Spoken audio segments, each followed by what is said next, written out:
Good morning, everybody. Welcome. Before I get started, I'd like to address one thing very quickly. Today, we'll hear from witnesses who will share their perspectives on anti-Semitism. I'd ask those in the crowd to be respectful. Last Congress, protesters shouted profanities about Jewish people in our hate crimes hearing. So we shouldn't tolerate those sort of disruptions at today's hearing. With that, we're going to start with a short video of 1 minute and 6 seconds.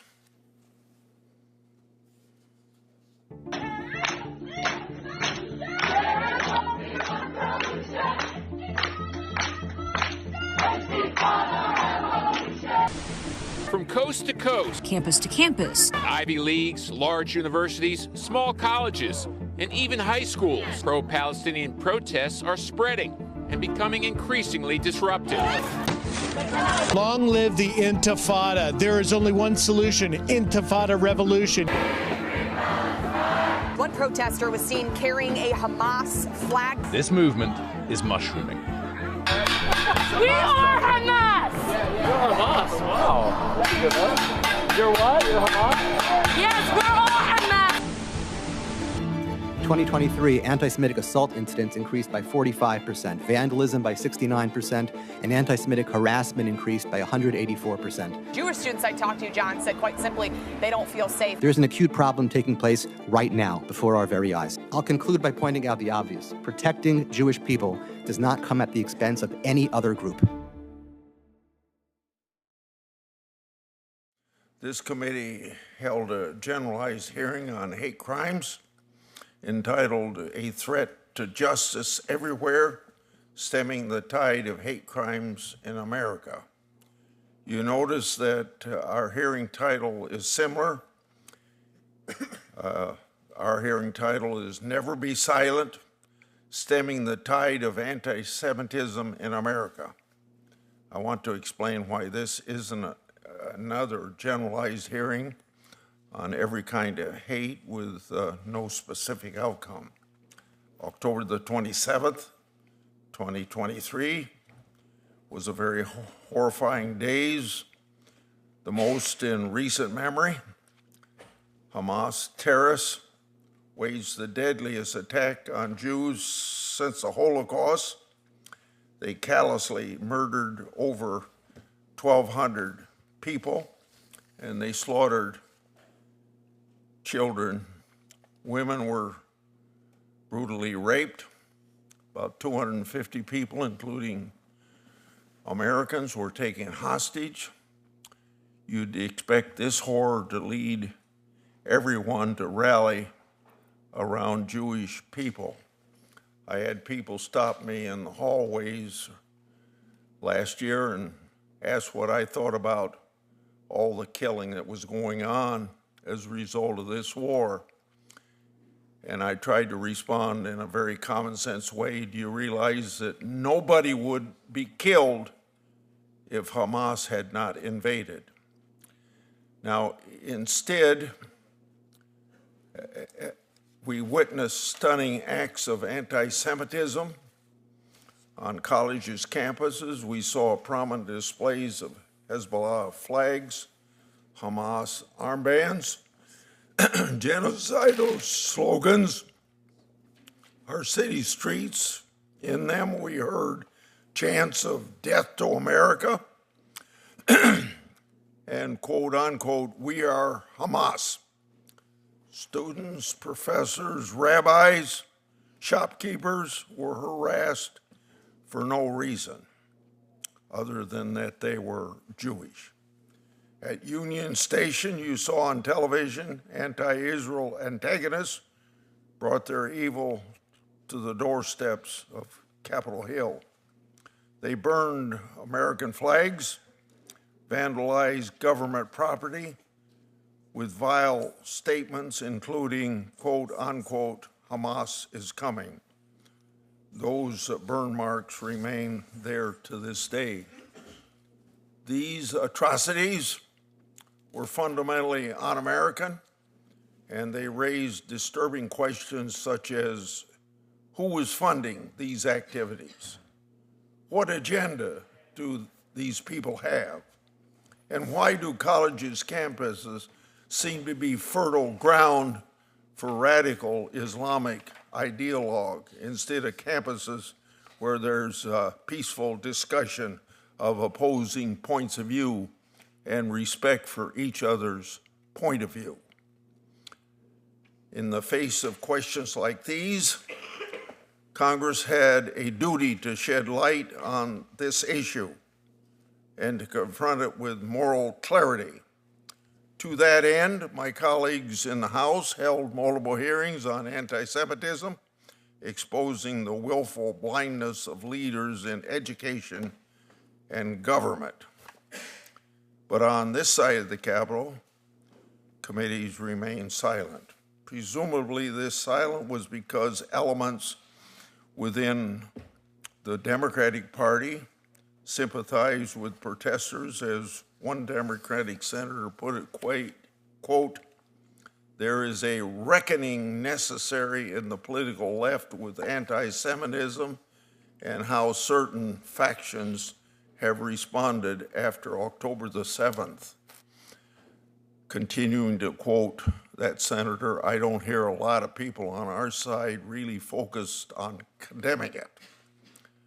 End of quote. In light of their deafening silences on May 2nd, 2024, every Republican on this committee wrote a letter requesting that we promptly hold a hearing of this committee to confront the flagrant civil rights violations targeting Jewish students.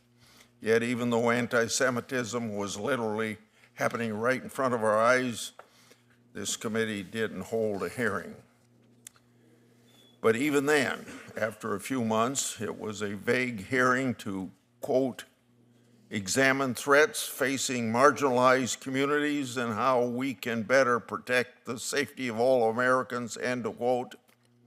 During that hearing, we failed to give the issue of anti-Semitism the attention it deserved and the same attention it was getting on our college campuses. Republicans were given one witness, and incredibly tone-deaf statements were made during this hearing. For example, one of their witnesses called what we're seeing on college campuses, quote, organic human rights movement, end of quote. She called it a complicated question when asked if Hezbollah and Hamas want to kill Jews. And she glossed over statements like, long live the Antifada. Clearly, that hearing wasn't responsive to the May 2nd letter from Republicans. More importantly, it wasn't responsive to the historic levels of anti-Semitism that Jewish people were facing every day. In our Republican letter, we wrote, quote, this committee owes it to Jewish students to examine these civil rights violations, end of quote. We're here today because we still do. The threat of anti-Semitism still looms large. Just last week, activists took over an academic building at Barnard College, injuring one employee so badly that they were hospitalized, and anti-Semitism has found expression beyond college campuses too, including through boycotts, employment discrimination, and even ESG policies. You'll find few people who are more in favor of the First Amendment than this senator, and I oppose censorship over political debate. But threats to the safety of Jewish people are obviously not protected forms of speech, yet that's what we're continuing to see and hear. Our former hearing quoted Dr. King's wise statement that injustices anywhere is a threat to justice everywhere. And of course, we all hate, be it on the basis of someone's religion, race, or anything else. But a hearing about everything is a hearing about nothing. When college campuses are assisting protesters in setting up Jewish exclusion zones, we missed the mark. with a watered-down approach to anti-Semitism, when we equivocate about the acute threat to the Jewish community who were actively being assaulted, we end up turning a blind eye. During his acceptance speech for the Nobel Peace Prize, Elie Wiesel wrote, quote, "The world did know and remain silent, and that is why I swore never to be silent. We must always take sides. Neutrality helps the oppressor, never the victim. Silence encourages the tormentor, never the tormented," end of quote. We can't confront injustice without taking sides. We can't be neutral in the face of hatred. Anti-Semitism is and remains an ongoing poison. And unless we reckon with that, we'll never have the moral clarity to address other forms of injustice as they crop up. That's why, along with Wiesel, we must swear never to be silent, and that's why we're here today to expose and condemn the recent forms of anti-Semitism that went unaddressed in the last Senate, and to discuss the ongoing forms of anti-Semitism that we're seeing even within the last couple weeks, and to do it here in this Congress. Senator Durbin. Thank you, Mr. Chairman. Thank you all for attending this important hearing. I never knew my grandmother. She was an immigrant to the United States in 1911. She brought 3 children with her. One was a 2-year-old, my mother. They took a ship.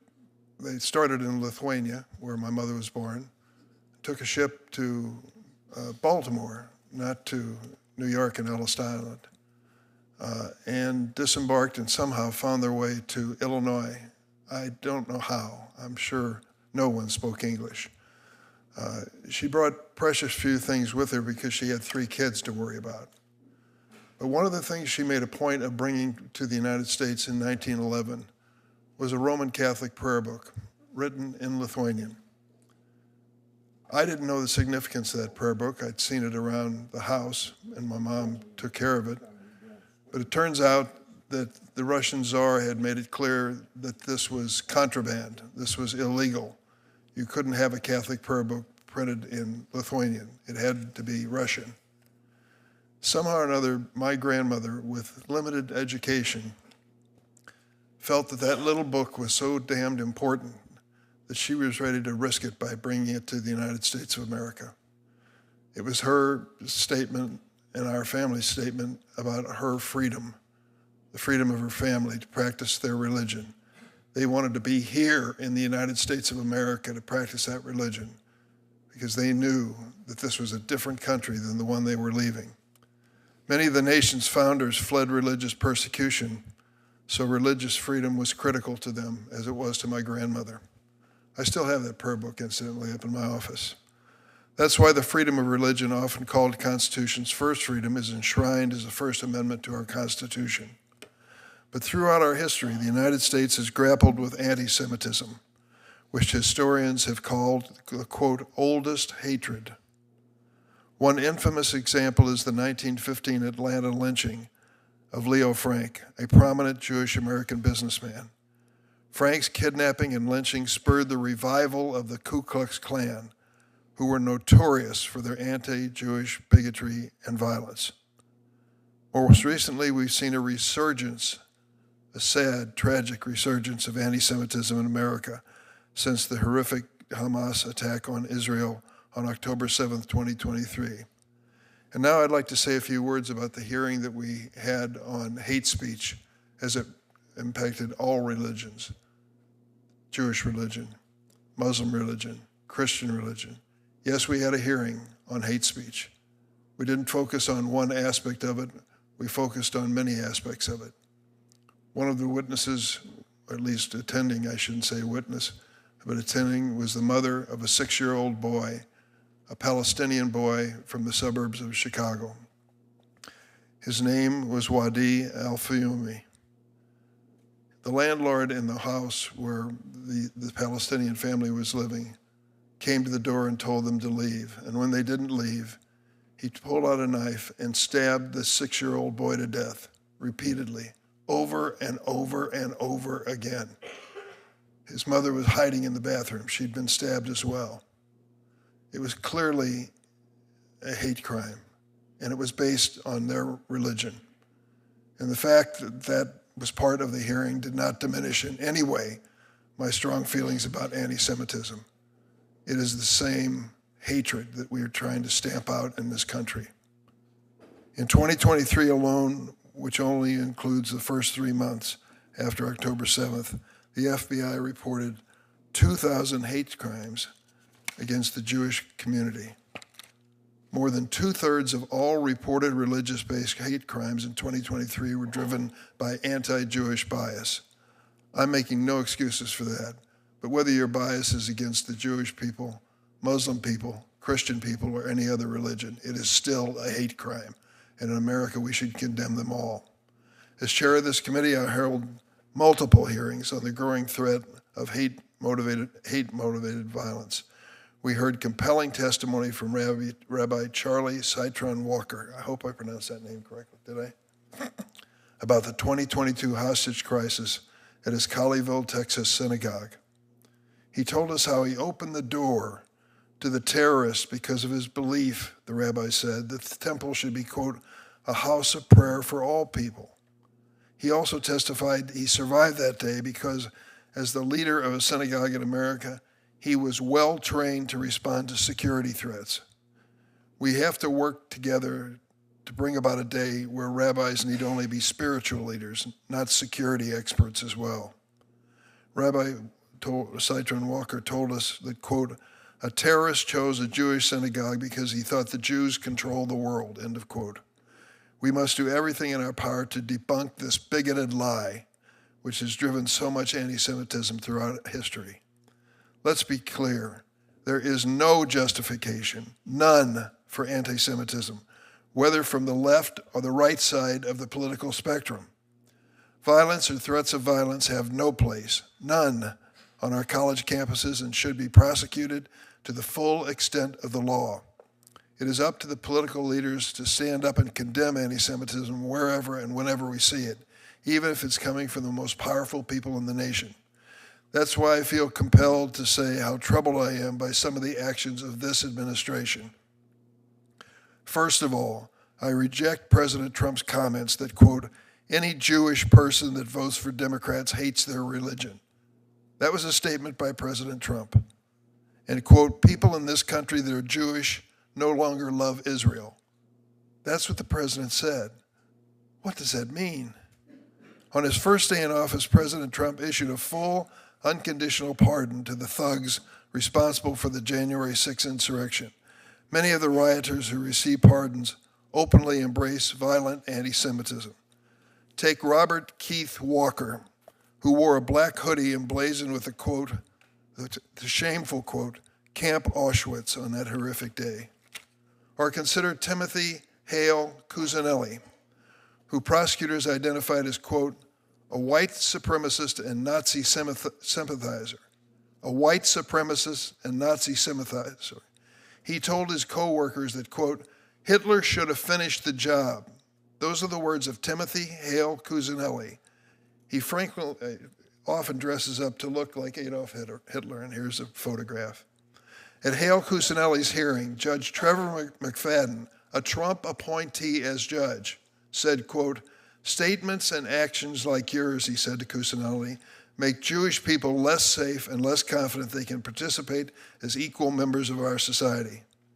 After his release from prison, Mr. Hale Cusinelli was welcomed as a speaker at 2 events held by president supporters at his Bedminster Club. At one of these events, he received an award from Ed Martin. Name sound familiar? Now serving as President Trump's interim U.S. Attorney for the District of Columbia. Mr. Martin called Hale Cusinelli, and I quote, an extraordinary man, an extraordinary leader. This president has also given an outside role in his administration to Elon Musk. Mr. Musk has endorsed and followed some of the most far-right German political parties. He even suggested that, quote, there's, quote, from Elon Musk, frankly, too much of a focus on past guilt, and we need to move beyond that, he said. In response, Dani Dayan, the chair of Yad Vashem, the world's Holocaust Remembrance Center in Israel, said, and I quote, contrary to Musk's advice, the remembrance and acknowledge of the dark past of the country and its people should be central in shaping the German society. Failing to do so is an insult to the victims of Nazism and a clear danger to the democratic future of Germany. The Trump administration has also launched a broad attack on diversity, equity, and inclusion policies, which has already led one federal agency to suspend Holocaust Remembrance Day observance. If the Trump administration is truly committed to combating anti-Semitism on college campuses, they would not be talking about eliminating the Education Department's Office of Civil Rights, which is responsible for enforcing anti-discrimination laws in schools. In fact, the administration has already laid off a dozen officials from the Office for Civil Rights and ordered remaining staff to halt most of their work. I am deeply concerned that President Trump and his allies have promoted the so-called Great Replacement Theory. This theory was cited by the gunman who killed 11 worshipers at the Tree of Life Synagogue in Pittsburgh, the most deadly assault on the Jewish American community in our nation's history. He claimed that Jewish Americans are conspiring to destroy the white race by encouraging non-white immigrants to invade our country. In closing, I'd like to quote from a statement I received for this hearing from over 100 national and local Jewish organizations, including Reform, Conservative, and Reconstructionist movements, warning that, quote, history has made clear that our safety as Jews is inextricably linked with inclusive, pluralistic democracy and with the rights and safety of all people. When the rule of law and democratic norms are threatened, anti-Semitism invariably increases, and Jews and all communities are made less safe. That was a message from 100 national and local Jewish organizations about this hearing. I hope this committee can come together, across the aisle, to protect our democracy and protect the safety and security of the Jewish community.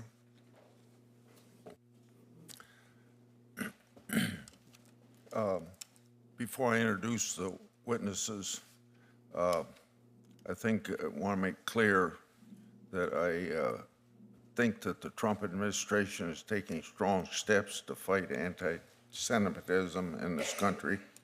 Yesterday, for instance, Trump threatened to pull federal funding from any colleges, schools, and universities that allow illegal protests. He issued 2 executive orders, one in this term and one in last term. And his Attorney General, Pan Bondi, created a multi-agency task force to help tackle this problem. And I think we should also support the Department of Education's recently announced Title VI investigation into universities where anti-Semitic harassment has been responded. I'm going to introduce 3 witnesses, and Senator Durbin's going to introduce 2. Our first witness is Ms. Adella Kohab. She's a legal fellow at the National Jewish Advocacy Center, New York City, an advocate for Jewish college students.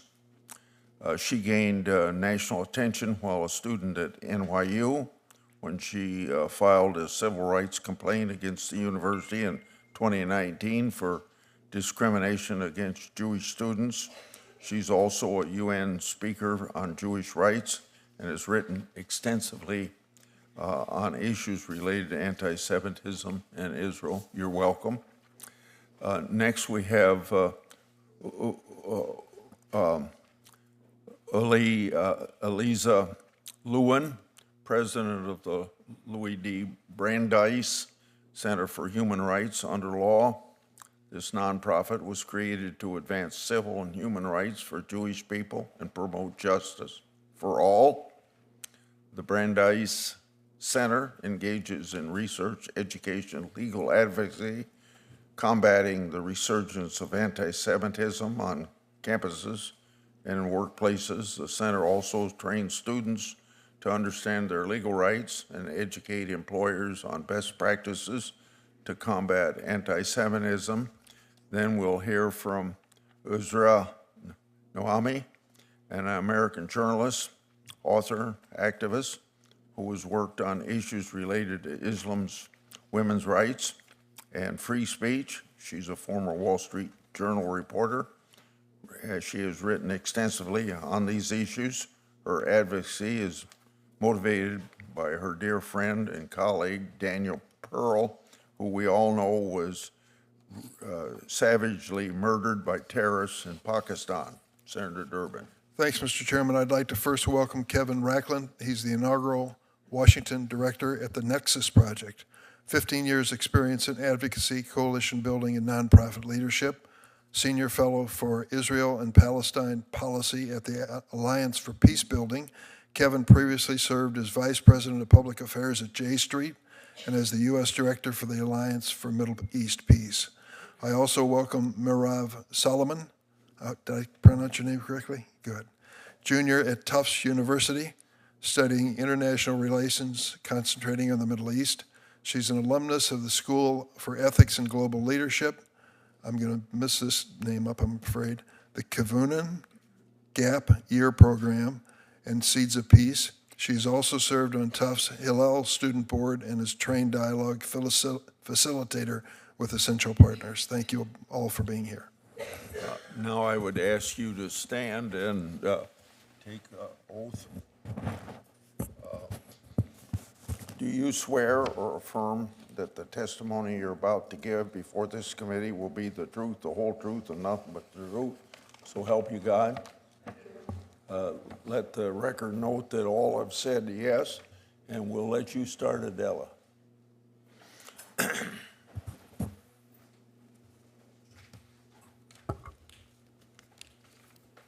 Please start. Thank you. Chairman Grassley, Ranking Member Durbin, members of the committee, good morning. My name is Adella, and I'm a legal fellow at the National Jewish Advocacy Center. My family is originally from Syria and Lebanon, and then they moved to Mexico City, where I was born, before we made our way to the United States. I grew up in a small Syrian Jewish community in Deal, New Jersey, where Zionism was always an integral part of my Jewish identity, like the overwhelming majority of the Jewish community in the United States. I started college in 2015 at what I thought was my dream school, NYU, and my first 2 years were great. But my junior year, everything shifted to Israel and Palestine. From boycotts in student government to boycotts against Israeli academics to 53 student groups pledging to boycott not only Israel, but the group that I was president of, and any group that would dare to partner with us. I, along with the Jewish community, felt entirely isolated. I met with 8 administrators across 5 departments who told me I was perceiving imagined threats. At one of our events, an anti-Zionist student set an Israeli flag on fire, while another grabbed the microphone from a Jewish girl chanting "Free Palestine." Protesters tore down our flags, shredding them and hanging them from trees and lampposts. NYPD made arrests for property theft and damage, reckless endangerment, and assault. All of this occurred in the presence of NYU staff, security, and administrators, but the school didn't even make a statement. That same week, I was mobbed by a group of anti-Israel students yelling slurs in my face with their phones in my face. And at one point, the president of student government, herself overtly anti-Zionist, felt the need to step in before things got too violent. She broke through her own friend group, pushed through the crowd, and urged me to run. I left student government and stepped down from all of my leadership positions. My professors told me to stop attending classes in the Middle Eastern Studies departments, and they arranged for me to take my final exams in a separate room away from my peers. Instead of taking action, NYU gave SJP an award for their outstanding contributions to NYU life. I tried to meet with the school, but again, my calls were dodged. At that point, I made the difficult decision to file a complaint against NYU for failing to protect the Jewish community. And remember, all of this was years before October 7th, 2023. In December of 2019, my case caught the attention of President Trump. He invited me to speak with him at a conference, and 3 days later, he signed the executive order on combating anti-Semitism. After that, I thought that things would get better. I made the decision to go to law school inspired by my experiences, but I chose to go to Yeshiva University, away from the hostility that I faced at NYU. I worked at the Queens DA and the Brooklyn DA, and I was ready to start my career as a prosecutor. Unfortunately, then came the events of October 7th, with Hamas's brutal attack in Israel and the aftermath that we saw here in America. Campuses across the country exploded with anti-Semitism, and I started getting calls from students asking me if they should hide their Magen Davids and take off their kippot. I was shocked and dumbfounded. I thought back to my time at NYU, and instead of becoming an ADA, I made the decision to work for the National Jewish Advocacy Center to defend Jewish civil rights. And senators, I'm here to testify that there's been no shortage of work. Yes, we focus on college campuses because that's where this kind of hatred is most apparent, but it's not necessarily where it's most acute. For example, studies show that campus-based anti-Semitism serves as a predictor for anti-Semitic incidents in surrounding counties. What I saw at NYU almost 6 years ago did not stay on campus. It has since spilled into workplaces, boardrooms, and city streets. At NJAC, we see Title VI cases on campuses, of course, but also in K-12 schools. We see Title VII in employment discrimination, Title II in public accommodations. We fight major corporations who are integrating BDS into their ESG policies. And we have dozens of cases for anti-Semitic incidents on airlines. At NJAC, we've also, after October 7th, have filed 5 major federal anti-terror cases against those providing material support to Hamas. We even used FaceBack Act provisions about obstructing houses of worship in order to protect synagogues from anti-Israel protests. The last administration had little appetite to enforce federal civil rights law that was already in place. So we had to take new ways, to pioneer ways to protect our community.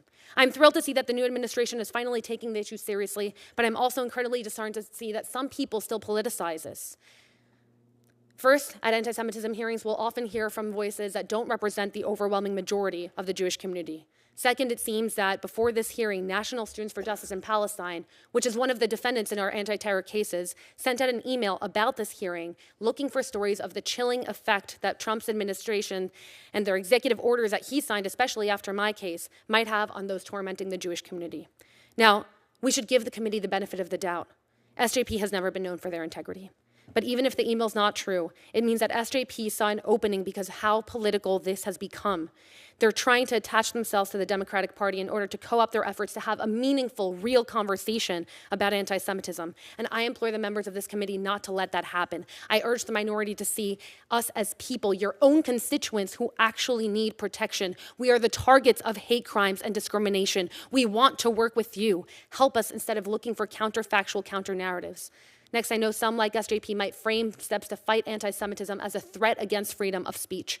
Read the Anti-Semitism Awareness Act or the executive order, and they have nothing to do with speech. Anyone can say anything, no matter how abhorrent, about Jews or the Jewish state, but they cannot use that hate to justify unlawful discrimination.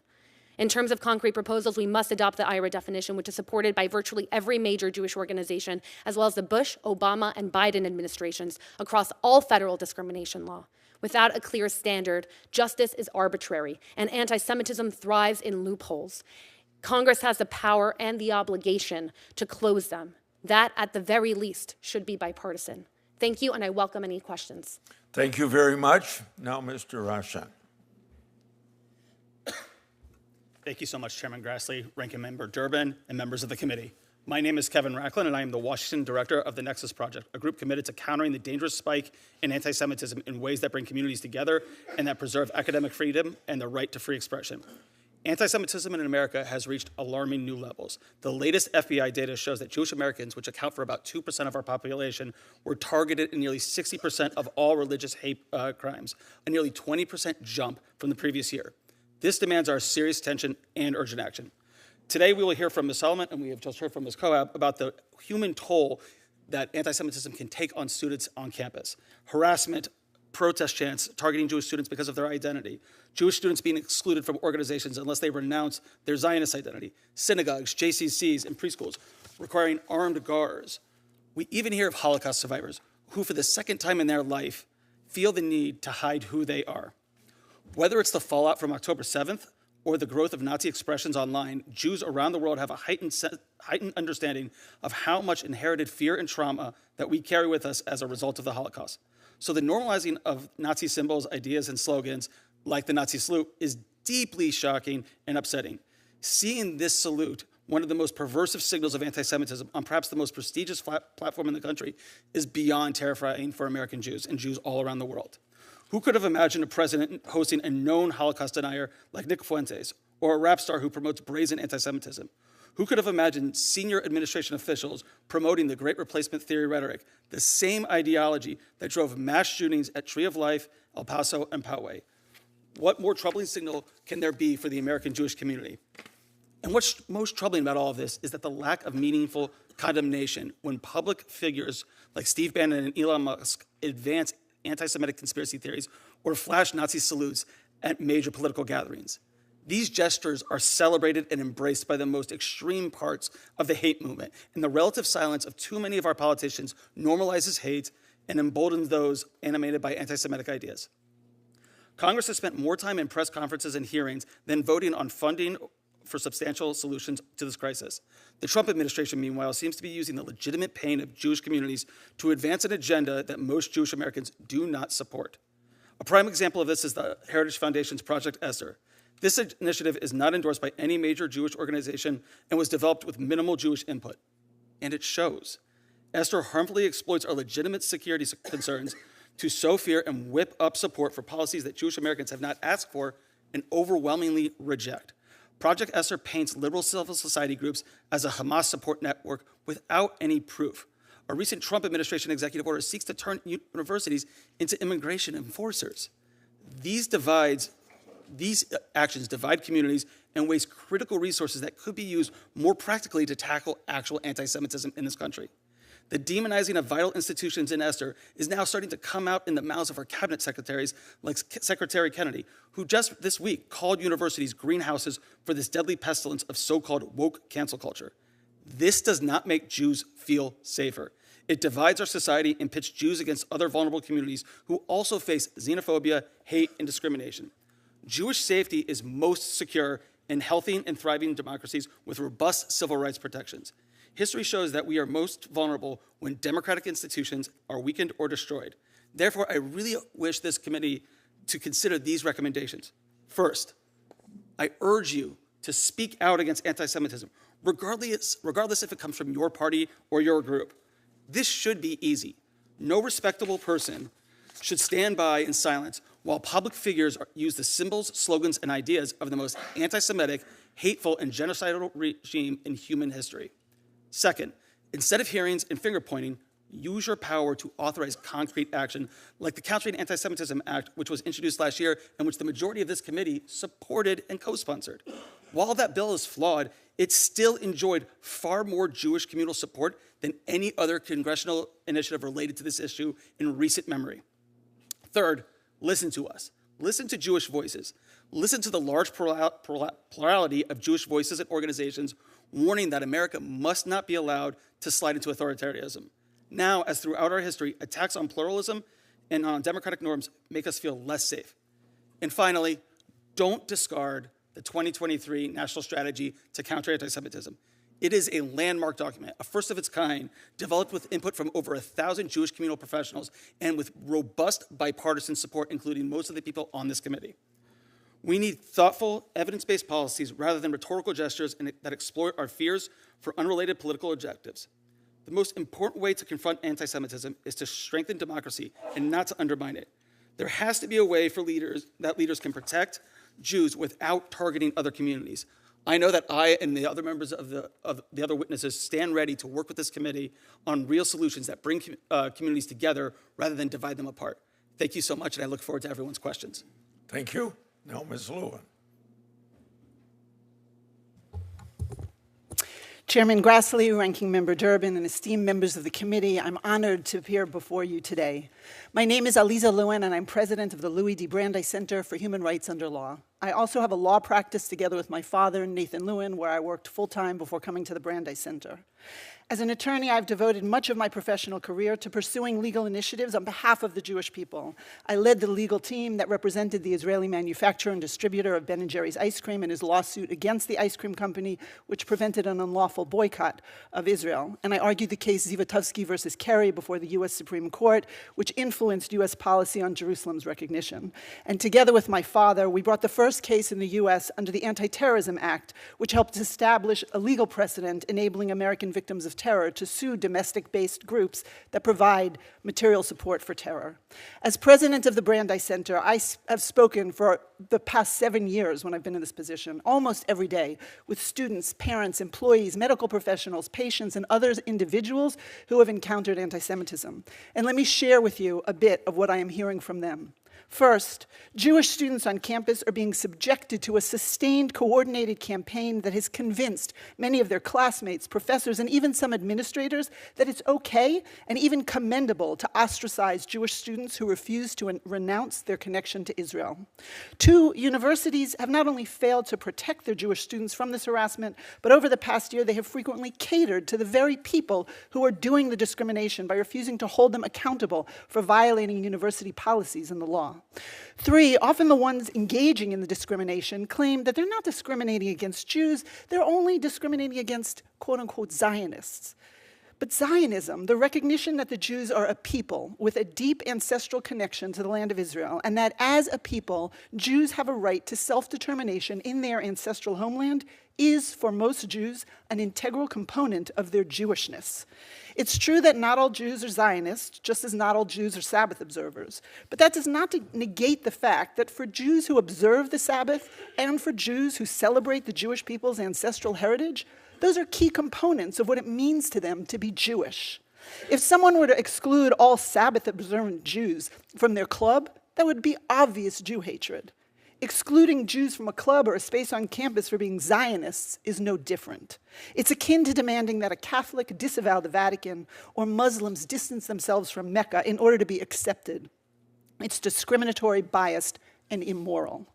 Four, over and over again, students and faculty and outside agitators break laws and violate campus rules in order to single out Israel and demonize the Jewish people.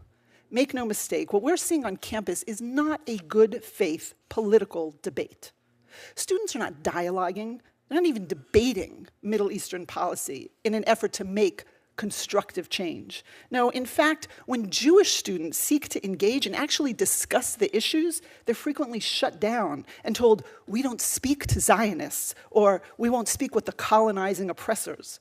What's taking place on campus is not a good faith political debate. It is the vilification of Jews. Some have referred to it as the placard strategy. The messaging boils down to this simple equation of the Star of David equals the Zionists equals some evil concept. You can have your choice: apartheid, ethnic cleansing, colonialism, genocide, right? Those concepts are not being offered for a discussion about whether or not we meet the legal definition of apartheid or ethnic cleansing or genocide. No, they are being offered just to hammer into people's head the equation that needs to equate the Jew with evil. After October 7th, we began to see new placards on the campuses that said, let's keep our campus clean, with the Star of David in the trash can. So now the move has begun to push the Jews out of acceptable society. Number five, this Jew hatred is now spreading beyond the campuses. We're seeing it spread to workplaces, the healthcare industry, the publishing industry, and more. And six, the IRA definition, the most universally accepted definition there is desperately needed now to help educate administrators and society on how to tell the difference between a good faith political debate and the vilification of Jews. We should be engaging in the former and avoiding the latter. The IHRA definition states explicitly that, quote, criticism of Israel similar to that leveled against any other country cannot be considered anti-Semitic. It's not anti-Semitic to criticize Israel. It is anti-Semitic to demonize, delegitimize, or apply a double standard to Jews and the Jewish collective, the Jewish nation state. And we need to begin using the IRA definition to understand the difference between the two. Seven, it's become clear to me that without congressional oversight, schools and workplaces are not going to fix this problem on their own. The law is a powerful motivating tool, and we need to begin using it to give administrators the backbone to hold accountable those who are engaging in this Jew hatred. I thank you again for including me in this hearing, and I look forward to answering your questions. Thank you, Ms. Lewin. Now, Ms. Solomon. Chairman Grassley, Ranking Member Durbin, and members of this committee, I'm grateful for the privilege to testify before this committee and for your attention to the issue of campus anti-Semitism. My name is Meirav Batsheva Solomon. I grew up in Raleigh, North Carolina, and I'm a junior at Tufts University studying international relations. I'm a proud Jewish American and the daughter of 2 conservative rabbis. I'm grateful for the tradition I grew up in, the values and ethics it instilled in me, and for the Jewish community I have found at Tufts. I'm here to share how I and other Jewish students experienced the increase in anti-Semitic incidents. Since October 7th, we've seen some rhetoric at anti-war protests cross the line into ugly stereotyping, hateful vitriol on social media, and violent threats against Jewish students. For me, for my friends, for my community, the issue of anti-Semitism is heartbreakingly personal and real. Too many protesters have embraced anti-Semitic tropes or conflated the government of Israel with Jewish people around the world. But we cannot give up on the colleges and universities we call home. We have no common cause with those who want to discredit or defund higher education. Protecting education, civil rights, and open dialogue is vital to my future and to the ability of Jewish students to succeed and thrive. The vast majority of our classmates are not Hamas-aligned radicals. They're students whose perspectives may differ from ours, but must be welcome as long as they voice them respectfully. When my grandparents applied to college, anti-Semitic quotas kept them from getting a fair shake.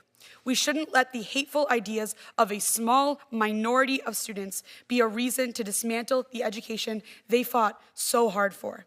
Anti-Semites ascribe many sins to Jews.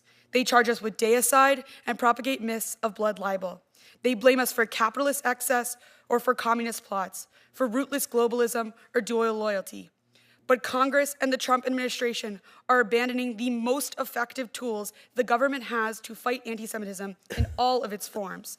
The Department of Education's Office of Civil Rights handles cases of discrimination and harassment against Jewish students, providing a crucial avenue for Jews and other minorities to advocate for our rights. This administration has suspended thousands of OCR investigations and no longer allows students or their families to file complaints. And now the office's future is uncertain. By threatening to withhold federal funds from universities that do not scrap their DEI programs, this administration is threatening the future of Holocaust awareness and anti-Semitism education on campus. This administration seems determined to sacrifice resources that keep Jewish students like me safe at the altar of their culture war. This president is taking a cue from the Heritage Foundation's Project Esther, developed by a task force that includes Christian nationalists without any major Jewish organization's input. Project Esther blames the spread of anti-Semitism on us. It completely ignores any anti-Semitism on the right, where year after year, the vast majority of violent incidents occur. As the president's close advisors raise their arms in fascist salutes, bigots on social media glorify Nazis and denigrate Jews, and white nationalist groups stage xenophobic rallies, we must be honest about the most urgent threat to the Jewish community. It is not student protesters, but the bloody legacy of Pittsburgh and Poway, Charlottesville, and the Capitol riot. I cannot blame Jewish students who, amid growing right-wing terror, see this fixation on campuses as more about someone else's political agenda than our safety. True support for Jewish students like me means listening to our diverse experiences and needs and not using us to advance partisan agendas. Our parents and grandparents fought for the right to a quality education for Jews and for all Americans. The actions of this administration are divisive, and they erode the civil rights and basic freedoms that have allowed American Jews to flourish. Our right to a thriving, equal future depends on your commitment to protect the values of pluralism and democracy in which Jews and all Americans can thrive. Thank you, and I look forward to your questions. Thank you very much. Now, Mrs. Noamek.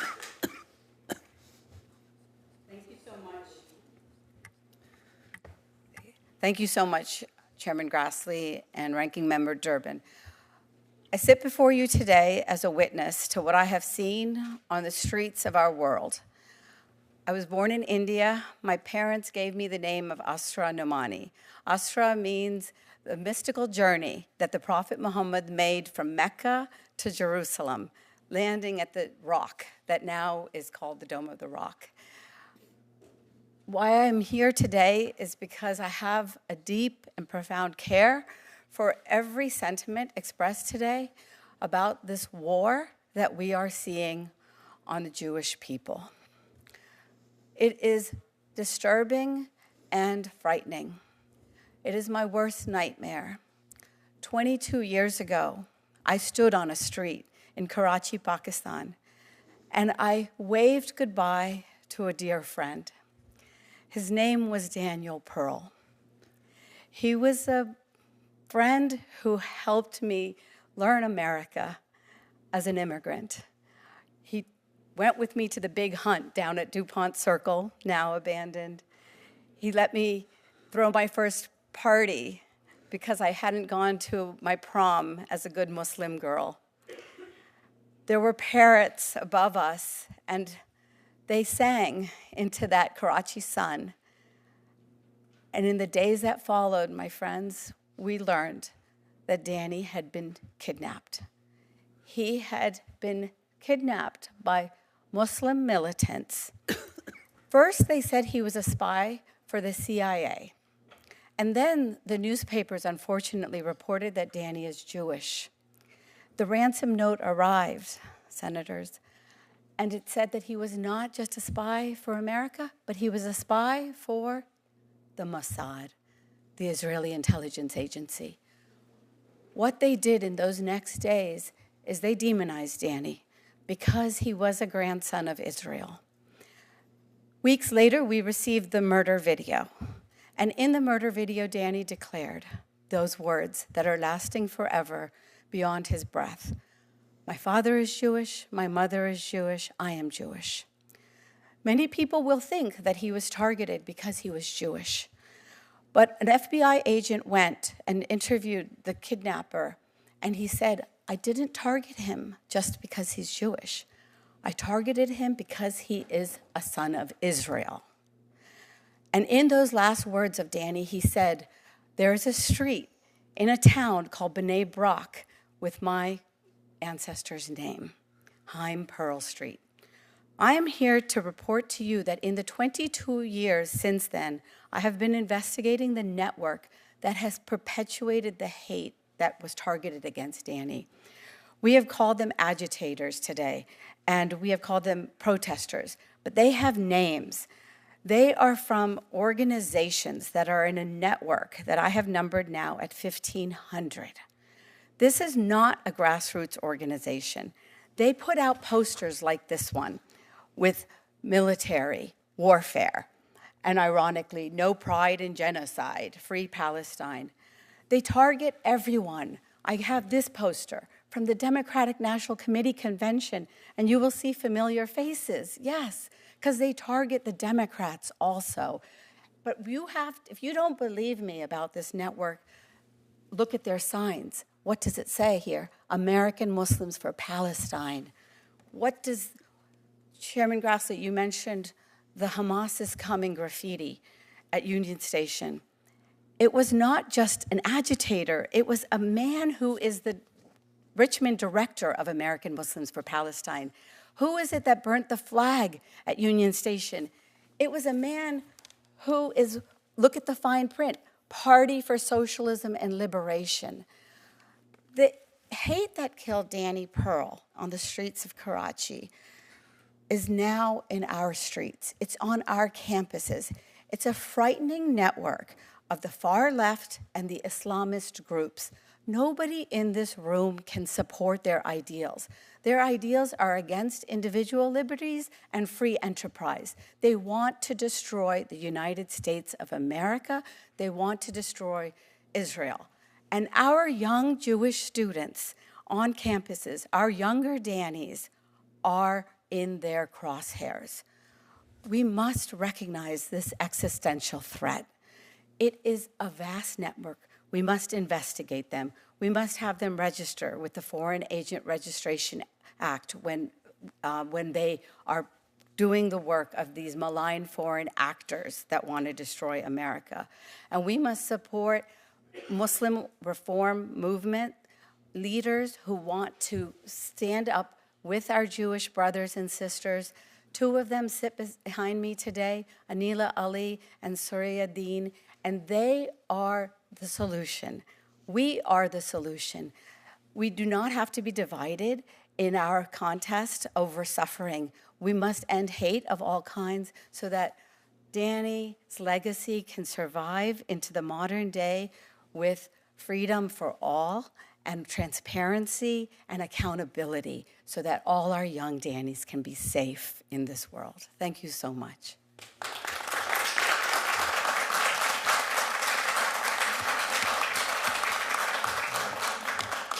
Before we start our 5-minute round of questioning, because there's a vote on, and I'll be gone for a short period of time to vote. If there's a Republican president, please take over, but if there's no Republican here, I hope the Democrats will take turns asking their questions.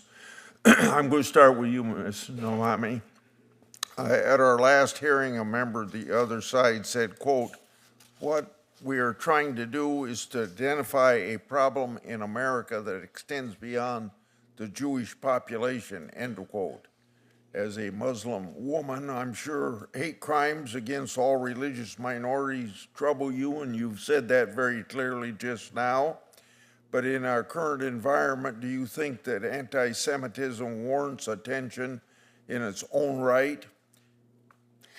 Sir, it absolutely does warrant attention in its own right. Anti-Semitism is now an industry. It is an industry that is being perpetuated, unfortunately, by organizations that even have nonprofit status in America, 501c3s, 501c4s. And these are organizations that are belying their own mission in order to use as a Trojan horse this opposition to Israel to perpetuate this hate. These young students that we have are the targets of that hate. It is October 7th became their moment. And what has happened is that, unfortunately, pulling our punches and not recognizing their danger in our society serves no one, and it absolutely does not serve our interests of an inclusive society. An actual inclusive society means that we do not allow hate of any kind, and the kind that we have right now against our Jewish community is of epidemic proportions. Ms. Kohab, this first question, if you don't want to answer it, you don't have to. I got 2 questions for you. What are your views on Trump's administration approach to anti-Semitism? And what is the most thoughtful and effective way that you think the task force can address the issue? Thank you for the question. First, I want to say this is about anti-Semitism, but I do believe that President Trump has been the greatest ally that Israel has had in the White House and that the Jewish people have had. When I was a student and I filed my complaint against NYU after feeling I was consistently ignored, Trump's administration invited me to speak with him, and he signed an executive order on combating anti-Semitism, and that speaks volume. And it really, really pains me to see that after what we saw on October 7th, when every single campus erupted in anti-Semitism, the students that were on campus across all universities didn't have the same treatment. They did not feel heard by the administration. They didn't see an executive order making sure that their rights are protected and heard. And actually, during last administration after October 7th, not a single university has lost its federal funding under Title VI, despite how many Title VI cases have been filed against them. So I have to say that I very much welcome Trump's actions in combating anti-Semitism. Now, your second question, can you remind me? What is your most thoughtful and effective way that you think the task force can address the issue? Absolutely. I think that the first thing that the task force has to do is adopt a definition. And the IHRA definition has been adopted by the overwhelming majority of Jewish organizations. Actually, of the conference of presidents of the major Jewish organizations, 51 of 53 have adopted the IHRA definition. 38 states have adopted the IHRA definition. The United States government has adopted IHRA for Title VI, and also they've adopted it in the State Department in 2015. In order to have a definition, you must have objectivity, and this is a definition that, number one, understands anti-Semitism the best. Its examples show how anti-Semitism shifts and shakes and changes with the times depending on what people want to scapegoat. And there is also the requirement of objectivity. In order to have a good working definition, it must be objectively be able to be recognized in order to be used. And IHRA is that objective definition. I think that until we pass a bipartisan act that defines anti-Semitism, we cannot fight it, because it's impossible to fight something that you can't define. And then also for you, bin Laden's letter to America, this surfaced in November 2023, surged in popularity on social media, as an influencer, what role do you think social media plays in spreading anti-Semitism, and how are the platforms responsible for it? So that's a phenomenal question. And first, I want to say that social media doesn't generate ideas, it just spreads them. And this is actually what I was taught at NYU. In one of my Middle Eastern Studies classes, we read an essay called The Jihadist Next Door, among many other essays that glorified religious extremism and jihadism, putting it in the social and cultural context of the time. And when I raised my hand in class to ask whether Osama bin Laden was a terrorist, I was met with scoffs and laughs, and my professor said, I'm sure some would call him that. So I saw this at NYU in 2016 and 17. This was nothing new. So in 2023, when this starts going viral on social media, all I saw was exactly what my peers were already parroting. Now, as someone who does have a substantial following on social media, I mainly use Instagram. I also use YouTube. I no longer use TikTok. The algorithms across all platforms have been ripe for anti-Semitism, not only because of the sheer numbers, because of the way that clickbait works.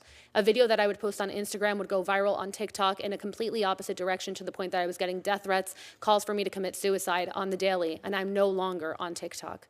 Now, when it comes to anti-Semitism across all social media platforms, they've done way too little. Their bias reporting is completely non-transparent. I've had posts taken down where I was just reporting on anti-Semitism, while other people who were holding up Nazi symbols or who were openly calling for the genocide of all Jews had their posts continue to stay up. And I think that until we look at the way that social media is perpetuating these dangerous ideas, which do exist and have existed, we're going to have a very big problem. And I do have two younger sisters, both of them Gen Z, very different politically. And if you look at what each has on their algorithm, they're looking to divide and distract. Senator Durbin. I'm trying to resolve in my mind the notion that we are all committed to stopping anti-Semitism, while at the same time the funding of certain agencies which have that responsibility is being cut dramatically. The Office of Civil Rights in the U.S. Department of Education is reportedly, under the new administration, no longer opening cases based on complaints from students like Ms. Solomon and families of anti-Semitism on campus. Instead, they're focusing on so-called directed investigations ordered by the new administration. Employees have said that they've been told not to communicate with students, families, and schools involved in cases launched by the previous administration, with the exception of disability-related claims, and to cancel scheduled meetings and mediations. The funding of this Office of Civil Rights is critical, and it's not been adequately funded for a long time, despite opening a number of Title VI investigations about anti-Semitism since the October 7th, 2023 terrorist attack in Israel. So it comes down to this. If we're going to close down diversity, equity, and inclusion, which is not only proactive but also reactive to discrimination, if we are going to underfund the Office of Civil Rights, we can have these hearings every week. In fact, we can have them twice a week. And the obvious question is, who's going to litigate the claims that are made of anti-Semitism on campus or anywhere else? If you truly want to stop anti-Semitism, you at least have to leave open the possibility that there will be some way to litigate your case. Ms. Solomon, have you seen this experience? Yes, I have seen this experience across campus. The fear for Jewish students to now report and be able to access avenues of advocacy, to be able to advocate for themselves on college campuses, whether they face anti-Semitism on the right or the left, has been severely harmed by this current administration. Mr. Rockland? I couldn't agree with Ms. Solomon more. The data shows, as of last year, before the new administration had decided to stop funding and starting to investigate whether or not the Department of Education should exist, there was a 50-to-1 caseload in terms of 50 cases per one investigator at OCR.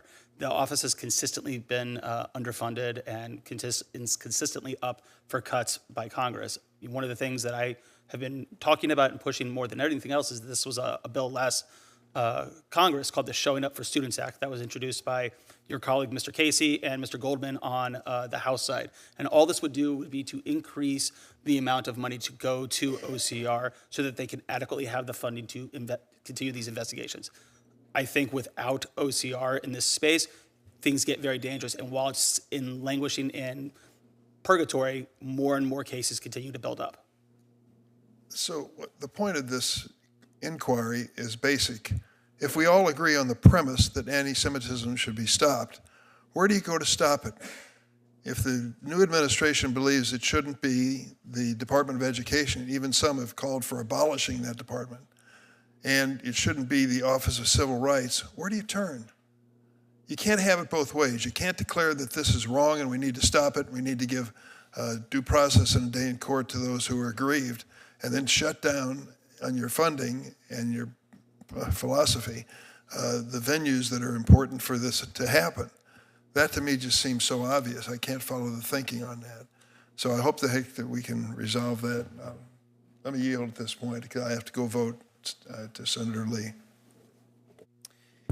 Thank you. Thank you very much. Thanks to each of you for being here. This is an important topic and one that we've got to wrestle with. You know, over the last year and a half, far too many of our once respected academic institutions in America have become hotspots. Not just places that tolerate it, but hotspots of anti-Semitic rhetoric, violence, and hostility. The inaction of both university presidents and university administrators, along with inaction on the part of the Biden administration. These are things that have allowed a notable and unfortunate surge in anti-Semitism to create an atmosphere of fear and intimidation. Depriving Jewish students, among others, of the opportunity to have a safe learning environment, an environment that's conducive to learning as opposed to something quite the opposite of that. Now, in contrast, just over the few weeks he's been in office, President Trump has already issued an executive order to combat anti-Semitism on the campuses of America's colleges and universities. To enforce that mandate, he's established the Federal Task Force to Combat Anti-Semitism, which plans to visit 10 universities identified as having allowed anti-Semitic violence to foment and to remain unchecked. Now, moments ago, we heard from one of my Democratic colleagues a suggestion that what has allowed this to happen is not, in fact, the fact that the U.S. government has literally funded Hamas, literally given money that has gone to Hamas, literally funded what Ms. Nomami was referring to, my term, not hers, the anti-Semitic industrial complex. Instead, it's a desire to withdraw some funding from the Office of Civil Rights within the U.S. Department of Education. Let me ask the question. At what point did the Office of Civil Rights inside the U.S. Department of Education do a darn thing about this? At what point did they stop funding from going to Hamas? At what point did they call for a halt to U.S. government funding of the anti-Semitism industrial complex? They didn't, they can't. He's talking about the wrong enemy. The enemy is before us. It's found in university colleges and administrations and in the prior administration for not doing anything at all about this. Ms. Kohab, with President Trump's administration prioritizing and escalating efforts to eradicate anti-Semitism on our college and university campuses in America, have you noticed any universities making reforms in response to that? Not specifically, but I do understand from what I speak to students, which, by the way, I speak to students almost daily, students who are on campuses not only on the East Coast, but on the West Coast and the South and up North. And for the most part, they say that universities, for the first time, are seeming to take anti-Semitism seriously.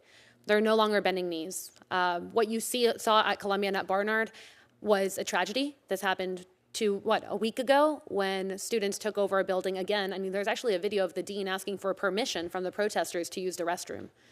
We can't see that anymore. We can't see that at all.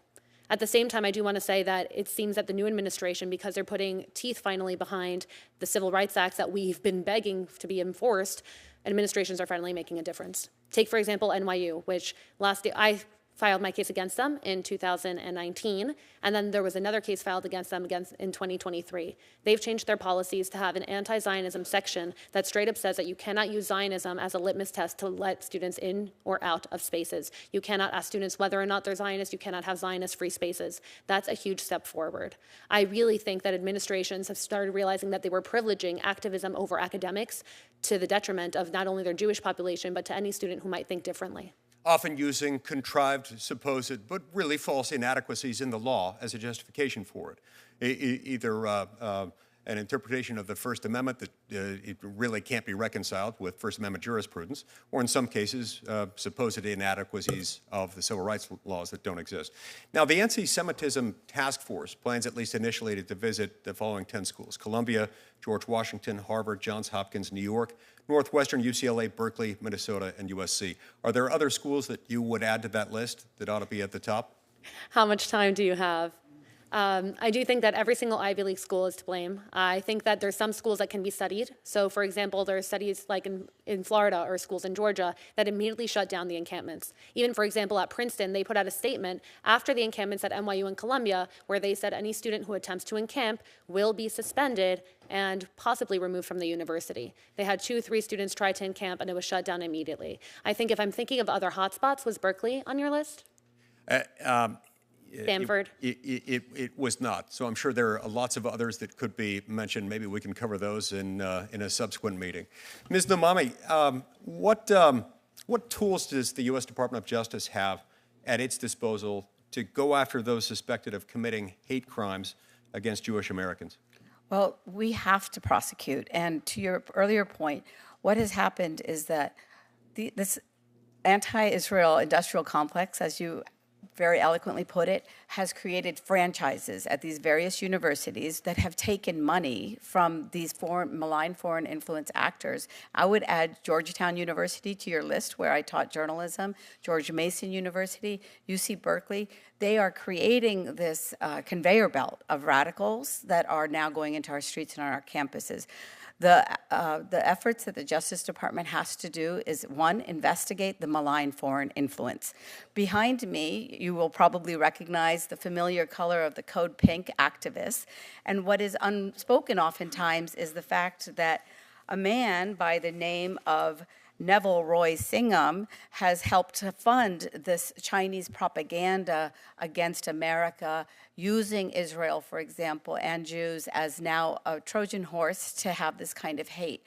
We have to stop those malign foreign actors. The signs that I've shown you include this lovely manifesto from the America's Communist generation, the American Communist Party. So these are malign foreign actors that are in the United States of America, and they want to overthrow our system as we know it. And to me, that is the most serious way that we can try to dismantle their network. Marxism and anti-Semitism make a wicked combination. They tend to go together. Yeah. Senator Klobuchar. Thank you, Senator Lee. I believe, as a former prosecutor, having seen some of this firsthand, and the fear and the danger is that we must stand up and speak out against hate crimes and anti-Semitism whenever they occur. To me, this means the basic idea of making sure that we prioritize with law enforcement enforcement of our laws, hate crimes. It also means ensuring funding for the nonprofit grant program, which I was involved in early on when we started to expand it, and funding security upgrades at our synagogues, at our nonprofit organizations, and places of worship. It's critical that students feel safe in their schools, and it is also critical we allow peaceful protests. This is important in my state. Minnesota has a very strong and sizable Jewish population. We also have a sizable and strong Muslim population. And I always remember, as I look at how sometimes things do work, I look at one point when one of our Jewish community centers nearby where I grew up got a hateful threat call, and the kids ran out in their swimming suits in the middle of the winter. The seniors who were there for classes out without no coats, and they were, as they said, wandering in the wilderness in the middle of the snow. And when they got back in, when the threat was assessed and they were allowed back in the center, they checked their answers on their phone calls, and the first one that they had gotten was from our Islamic Center, offering them a place to meet and a place to go. So that's what guides me as I think about what we want to see more of in this country. So I'm going to focus on you, Mr. Rachlin, although I do appreciate all the witnesses.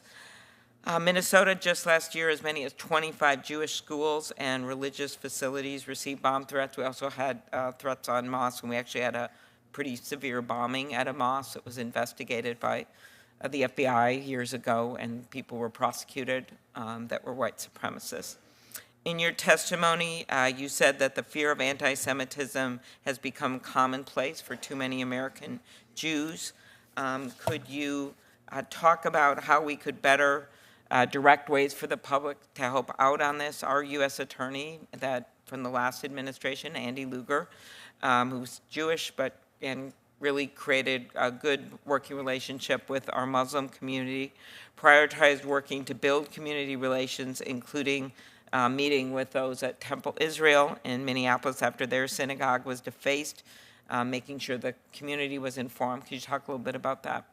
So first, thank you so much for the question, and I also want to thank you for mentioning the Nonprofit Security Grant Program. I know I speak for everyone up here and for the vast majority of the Jewish community that it is one of the most vital programs that Congress has passed, and it allows us to feel safe in our communities. That being said, to your point of what else can be done, hardening targets can only get us so far. Providing armed security guards and bulletproof glass and different kinds of methods to keep us safe within buildings only gets us halfway there. I think the example you brought up about the Islamic Center texting out about the different people and trying to get them to come in while they were out in the cold when there was a bomb threat, I think that speaks volumes.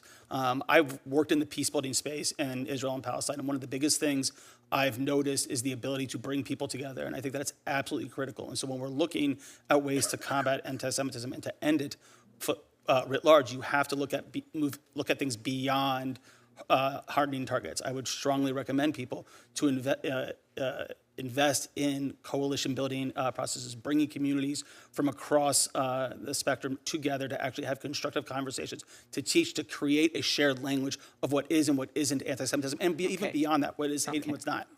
So social media, this committee is determined to do more on that, especially I think this Congress.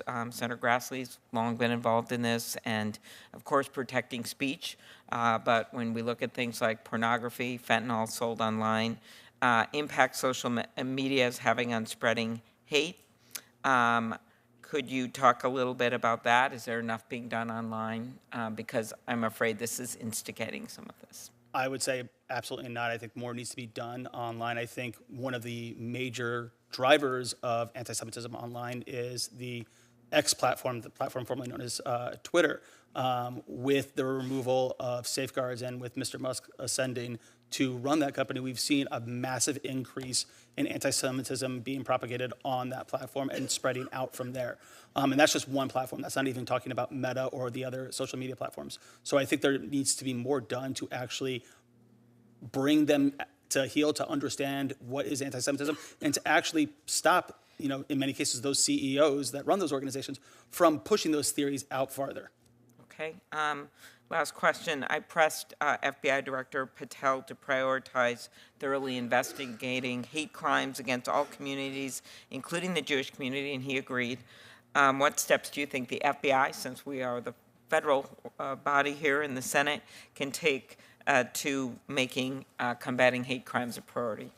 So one, I would think that, I would hope that the FBI and the new administration would actually refer back to the 2023 strategy that was supported by Jews across the spectrum, and actually look at this not just from an FBI perspective, but from a whole of society perspective. How do we do this as a society to actually eradicate anti-Semitism? And I think that is the larger question, rather than isolated on the FBI. Okay, thank you. Thank you. Senator Kennedy. Thank you all for being here.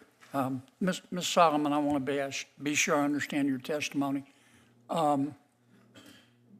Did I understand you to testify that anti-Semitism is worse under the Trump administration? Senator, thank you for your question. You don't have to thank me. Okay. Your best thanks is to answer. Okay. Well, I'll tell you that anti-Semitism has been rising, especially since the 2017 but has the Trump Charlottesville administration attack. caused that? Is that your testimony? I wouldn't say the Trump administration has caused anti-Semitism. Has there been an increase since Trump has entered office? Yes. Do you see a causal connection there? Yes. Why? Trump has highlighted and platformed neo-Nazis and white supremacists. Okay. Mr. I can't see that far.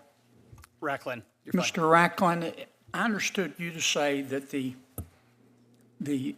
answer to Senator Durbin's question, the spending reductions,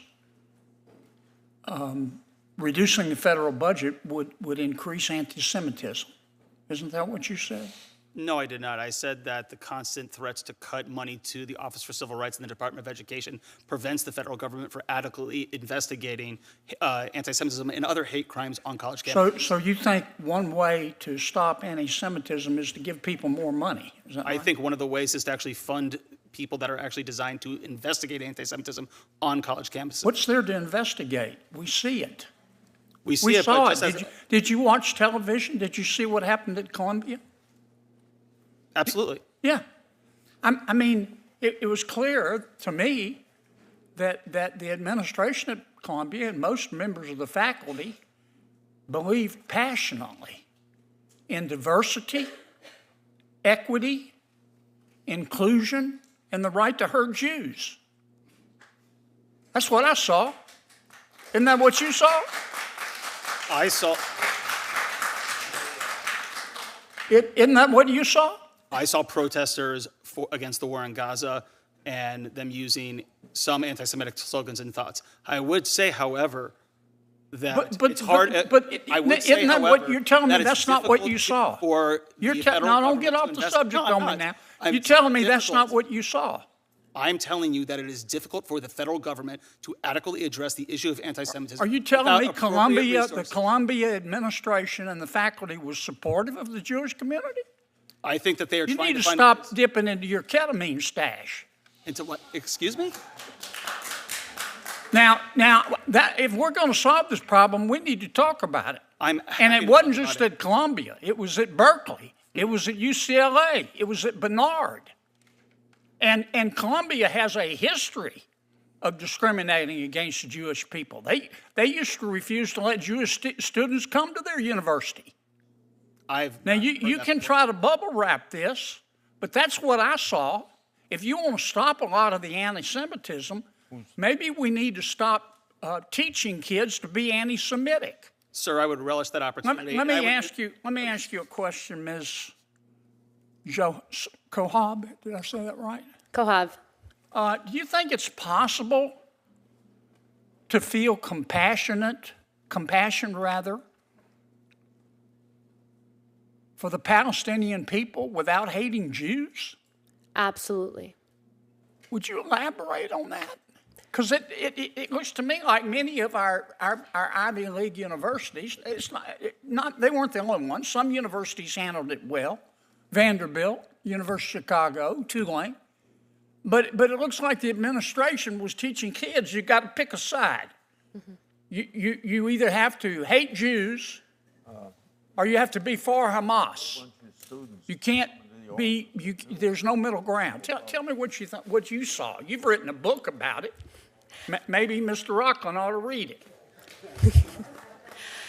Just because we are testifying, I wrote a chapter in the anthology Young Zionist Voices about what's happening on college campuses, and my book is coming soon, so look out for that. Good plug, but so let me answer your question. Can you feel compassion for the Palestinian people and not hate Jews? Absolutely. I think that what I've seen on college campuses is a pushing of a Marxist framing of the way that you see the world. And this is not only in liberal studies departments. I've taken dance classes, I've taken creative writing classes, where your final project is literally called The Political is Personal. And what they're teaching you on college campuses is that the political is personal and that everything should be personalized. And there's a global north, a global south, a global right, and a global wrong. And the issue with college campuses and what's happening right now in the United States is that we're allowing ideology to drive violence. A society that says that you can commit violent acts based on your ideology because your ideology is correct is a society that's eroding. And that's what I see on college campuses. Now, you asked if I could feel Palestinian peoplehood, right? If I could feel compassion for the Palestinian people. Absolutely. And every night when I go to bed, yes, I pray for the Jewish people, but I also pray for the Palestinian people, for God to send them leaders that actually care more about their safety. Leaders that put their people's safety in order to propel an ideology at risk aren't leaders. If you look at Hamas, they tout what happened after October 7th up until this day as a victory. How can you lie in rubble after thousands of your people have died and call that a victory? So what I see that has to happen on college campuses is de-radicalization. Until you admit that there's a radical ideology happening on a college campus, you cannot fight it. You cannot fight it. Senator Arano, hey, I know there's a lot of strong feelings in here. We all have them, but each member only has 5 minutes, and it just takes time away from their 5 minutes if you really want to get all these facts out. Ms. Arano. Mr. Chairman, thank you all for testifying. And I recognize how important this issue is because, of course, there was a time when we had a lot of focus on the attacks on the Asian American, Pacific Islander, Native Hawaiian community, especially during COVID. So the safety of especially our minority community members is always an issue in this country. And we have not, in my view, done a particularly good job of making sure that people are safe. I do have a question for Mr. Rachlin. Now, I mean, we have an administration that is totally obsessed with DEI. To the point where they want they've put out the word that any reference to diversity, equity, and inclusion should be wiped out of all of the websites of our administration, including to agencies that get federal money. So I will give you an example of how ridiculous all of this is in my view. I met with a group of people from the Department of Agriculture in Hawaii, and that they had to remove reference to diverse crops. And now you know that equity is also involved in things like equity in your house. So this, what I would call the obsession with DEI is, has been very weaponized.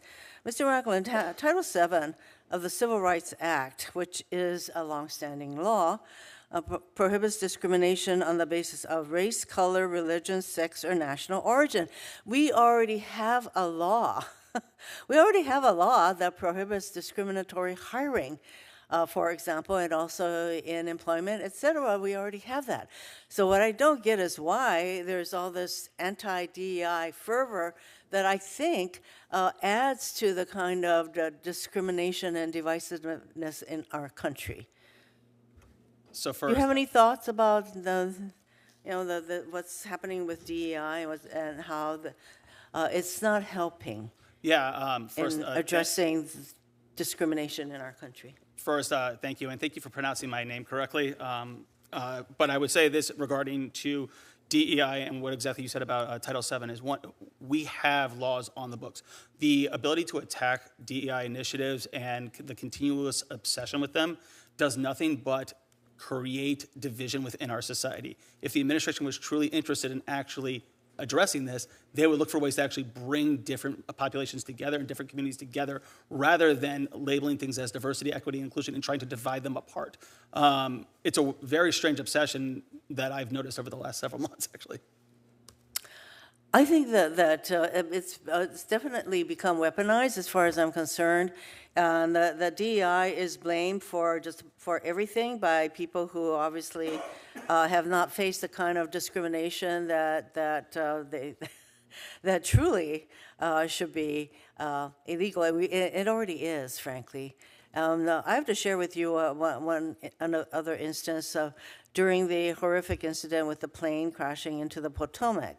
And the president says, oh, it's only common sense that we should blame DEI. I found that astounding because he drew the conclusion that somehow people of color, women and people of color, has something to do with this crash. And I can tell you, I was so appalled by his comment that I said there is absolutely nothing common sense about it, that his reference that DEI should be blamed in that instance and in just about every other instance that he can think of. I said this is just sexist, racist, and I basically used the term BS, but I won't say that here, but you get my meaning. Okay, for Ms. Solomon. During our last hate crimes hearing, we discussed the value of civic education and heard a call for universities to develop courses focused on engaging in difficult conversations. And universities are supposed to be the heart of civil discourse. And I have long supported civics education in our schools. We certainly could do more. Ms. Solomon, do you think schools and universities are doing enough education on civil discourse? Thank you so much, Senator Hirono, for the question. I do think some universities, like my own university, Tufts University, is doing a remarkable job of educating its students about their civic duties in this country and beyond. But I do think there's always ways that we can do more. This past year, Tufts University established an educational initiative for its freshman orientation in which they included anti-Semitism education as well as education around Islamophobia. I think that this is a model for other colleges and universities to adapt to their own campuses in order to stem the tide of hate crimes across this country.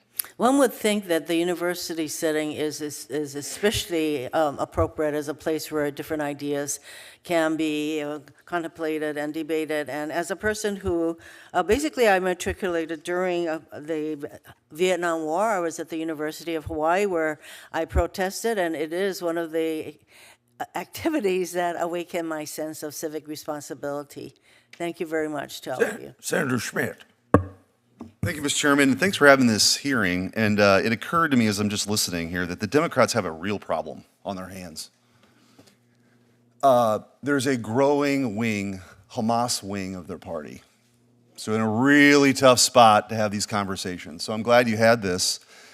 And it's also the reason why Josh Shapiro wasn't picked to be vice president, the nominee.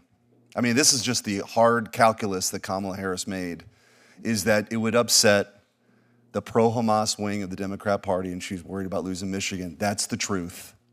So we can like dance around all this all we want. So I'm glad we're having an open hearing for everyone to see, because after October 7th, a couple weeks later, I went on the Senate floor, and if you want to understand, you shouldn't actually be that surprised by what's happening on college campuses if you appreciate what's been taught now for at least a generation. And my friend on the other side wanted to understand the obsession with DEI. So do I. Because DEI is rooted in cultural Marxism. And cultural Marxism divides the room by immutable characteristics, principally by race. Every room is oppressor versus oppressed. So this idea of intersectionality is you group all the oppressed versus the oppressor. And guess what happens on that totem pole? On the totem pole of oppression, the Jews lose out because they're considered white or the oppressor, and it's very, very dangerous. So if you want to understand why this is happening on college campuses, is because they're viewing the room by oppressor versus oppressed. And it's terrible. It's a terrible road to go down. I do want to ask Ms. Nomani, I want to ask you a couple of questions that are related to this. So you, in your book, Woke Army, looked into the unholy alliance between radical Muslims who preach jihad against Western freedoms and far left activists whose divisive ideology turns all the societal issues into a race war, end quote. Who's funding? Right. Who's funding this alliance? Who's funding Samadoun? Who's funding within our lifetime? Yeah, this is exactly why this committee is a perfect place to answer that question for our country. The Justice Department must investigate those funding, and exactly, in my book, the very first individuals from the cast of characters is Hatem Bazian from University of California at Berkeley, creating American Muslims for Palestine. Where is this base? The base is not far from where I live in Northern Virginia, at a place called 500 Grove Street, Senator Schmidt. And 500 Grove Street is the hub of these Islamist organizations in the United States. They are the legacy organizations of the Muslim Brotherhood, which is dedicated to the global caliphate and the destruction of the state of Israel. Qatar is funding these organizations. Saudi Arabia has been funding these organizations. Turkey is funding these organizations. Iran, China, Russian oligarchs, and others. this is malign foreign influence in our United States. And to the point that was made about the ideologues, this is Answer Coalition. They're using Free Palestine. Does anyone in this room know who Answer Coalition is? It's a socialist, Marxist, communist, self-declared organization. Yes. They are the ones that get the petitions for these protests that end up with the American flag being burnt. So we have to follow the money, Senator, absolutely. I agree, and I think we're just getting started. And I think some of these NGOs that have been funded by USAID, there ought to be a bigger microscope on that too, because I think it's going to be terrifying what we find. And I also think you mentioned earlier, the cultural Marxism aspect that undergirds all of this relies on this constant churning, right? This constant churning, and it's also in corporate America too. Yes. These modern day struggle sessions that people have to go through, it's ridiculous. It's ridiculous, and I think. Thank God President Trump won, because we're going to root this stuff out. It has no place. So if we really want to understand, I think what's happening on the college campuses is sort of the symptom of a much deeper problem, right? Which is and by the way, it's not just on college campuses anymore. If you want to understand what critical race theory is, and they'll say, well, there's no class on critical race theory. Well, there doesn't need to be a class on critical race theory if all of your trainings, all your professional development is rooted in critical race theory, which again is based in cultural Marxism. So all this stuff needs to be exposed. And so I want to thank you, Mr. Chairman, for holding this hearing here today. Before I call on Senator Schiff, I'd like to draw the committee's attention to a letter from Rabbi Abraham Cooper of the Simon Wiesenthal Center. In 2023, this center approached me with allegations of wrongdoing. Those allegations centered on Credit Suisse historic servicing of Nazi accounts during and following World War II.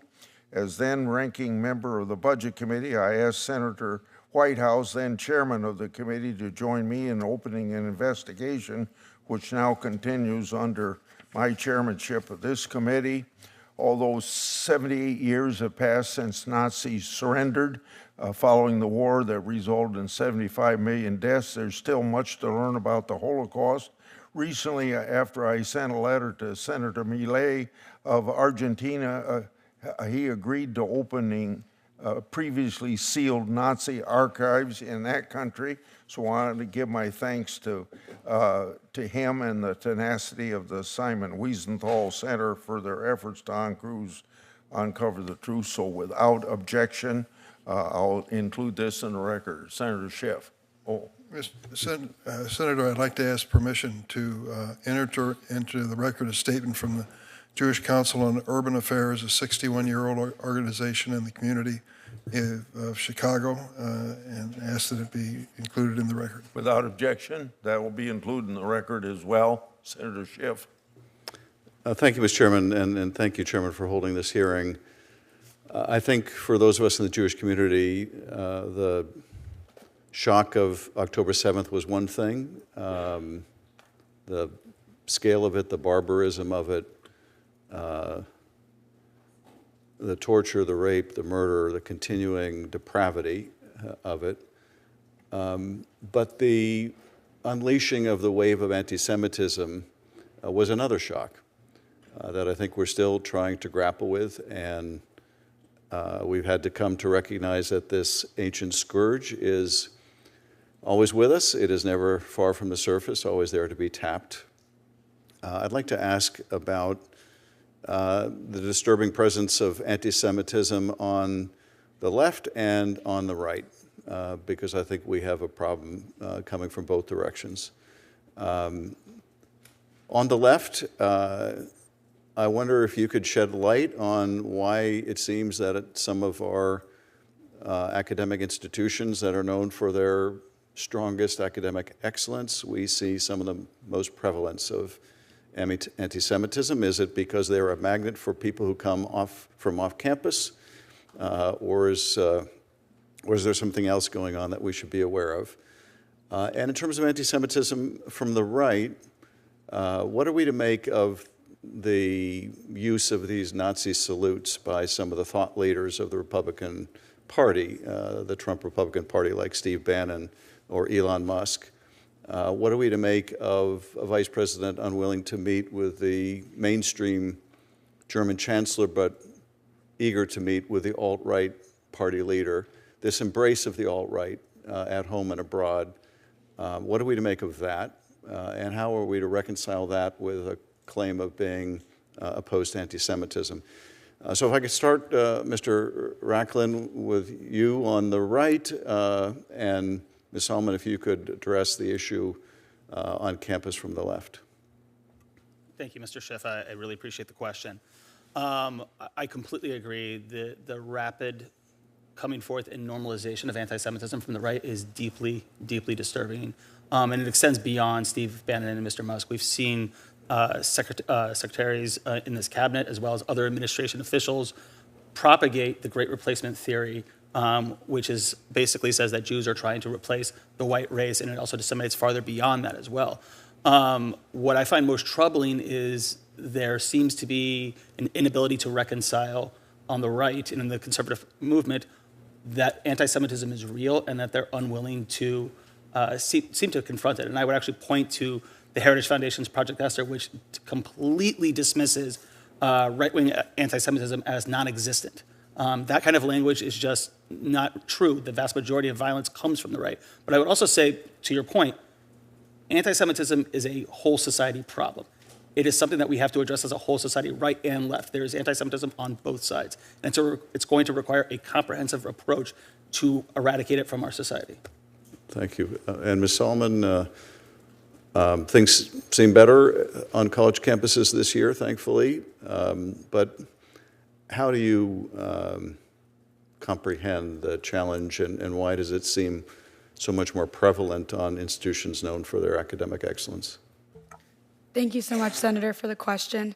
I think centers of academic excellence, such as our institutes of higher education in this country, are places of dialogue, and dialogue can sometimes enter spaces, unfortunately, of hatred and division if they are not facilitated correctly and with empathy and with nuance. You asked me to speak a little bit about anti-Semitism on the left that I've seen on my college campus, which is sometimes a little bit harder to root out because it's not as openly Nazi-like as the right-wing anti-Semitism we see today that is supported by people, as you have mentioned. Many Jewish students, including myself, have been excluded from certain progressive groups on campus.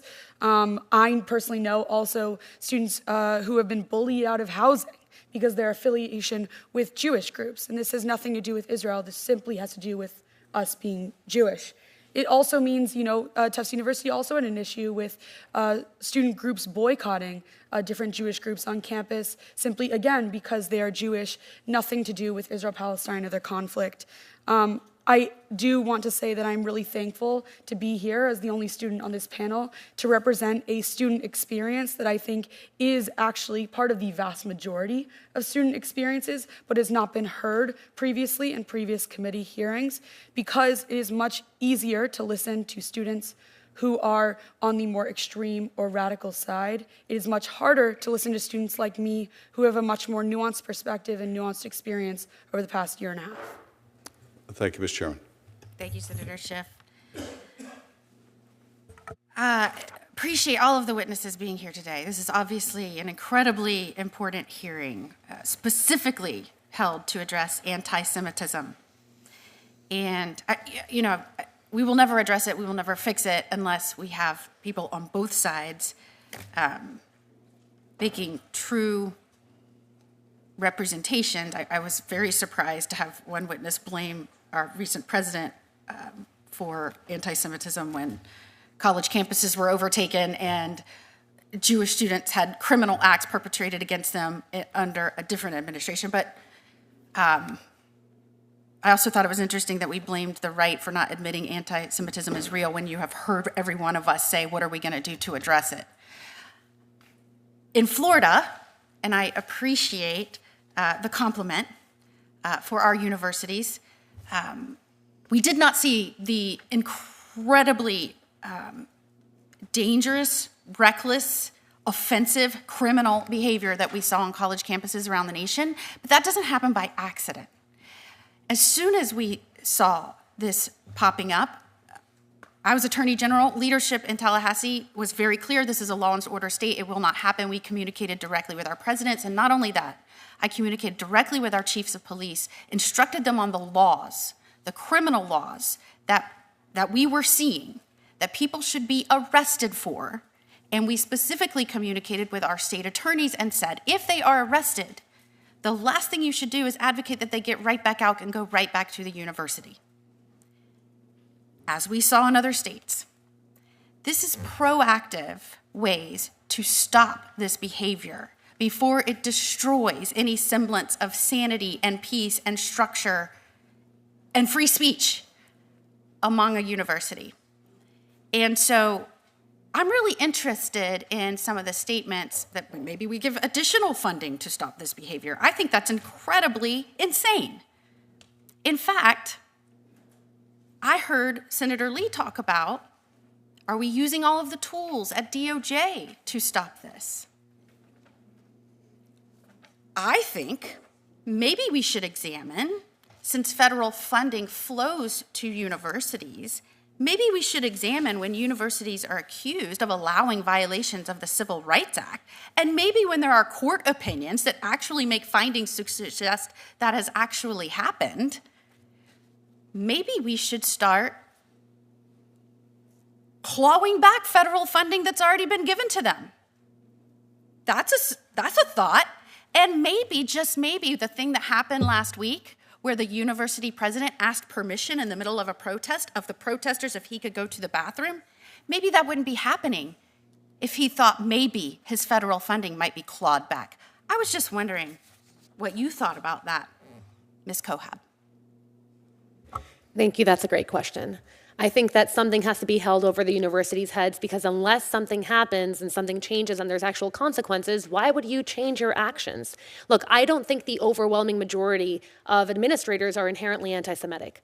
I think they're lazy. And I think that they know that fighting anti-Semitism takes work, and it's not something that's easy. And yes, you're going to make some people angry, especially the kinds of students that you've been educating to be angry about everything. If you're admitting the kind of student who takes over buildings, don't be surprised when the kind of students take over buildings led by their very professors.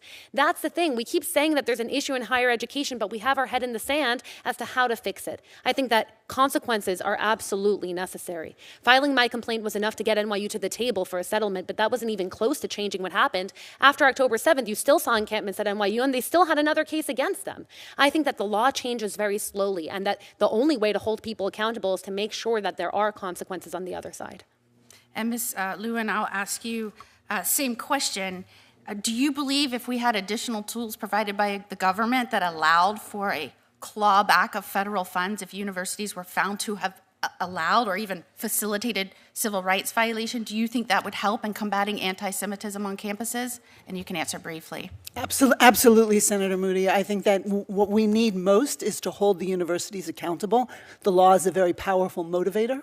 And what we've seen is that just the threat of withholding the funds or clawing back the funds has already motivated universities to act. And I would suggest to you, quite frankly, that university administrators, when we've negotiated settlements with them, some of them are actually very relieved to be able to point to the law and to be able to say, we now have to do this because the law requires us to do it. And it gives them the backbone, which they otherwise seem to lack, to actually stand up and push back against the Jew hatred that's happening on their campus. So it's absolutely necessary to hold their feet to the fire and to impose these rules and show that violating them and violating Title VI has consequences.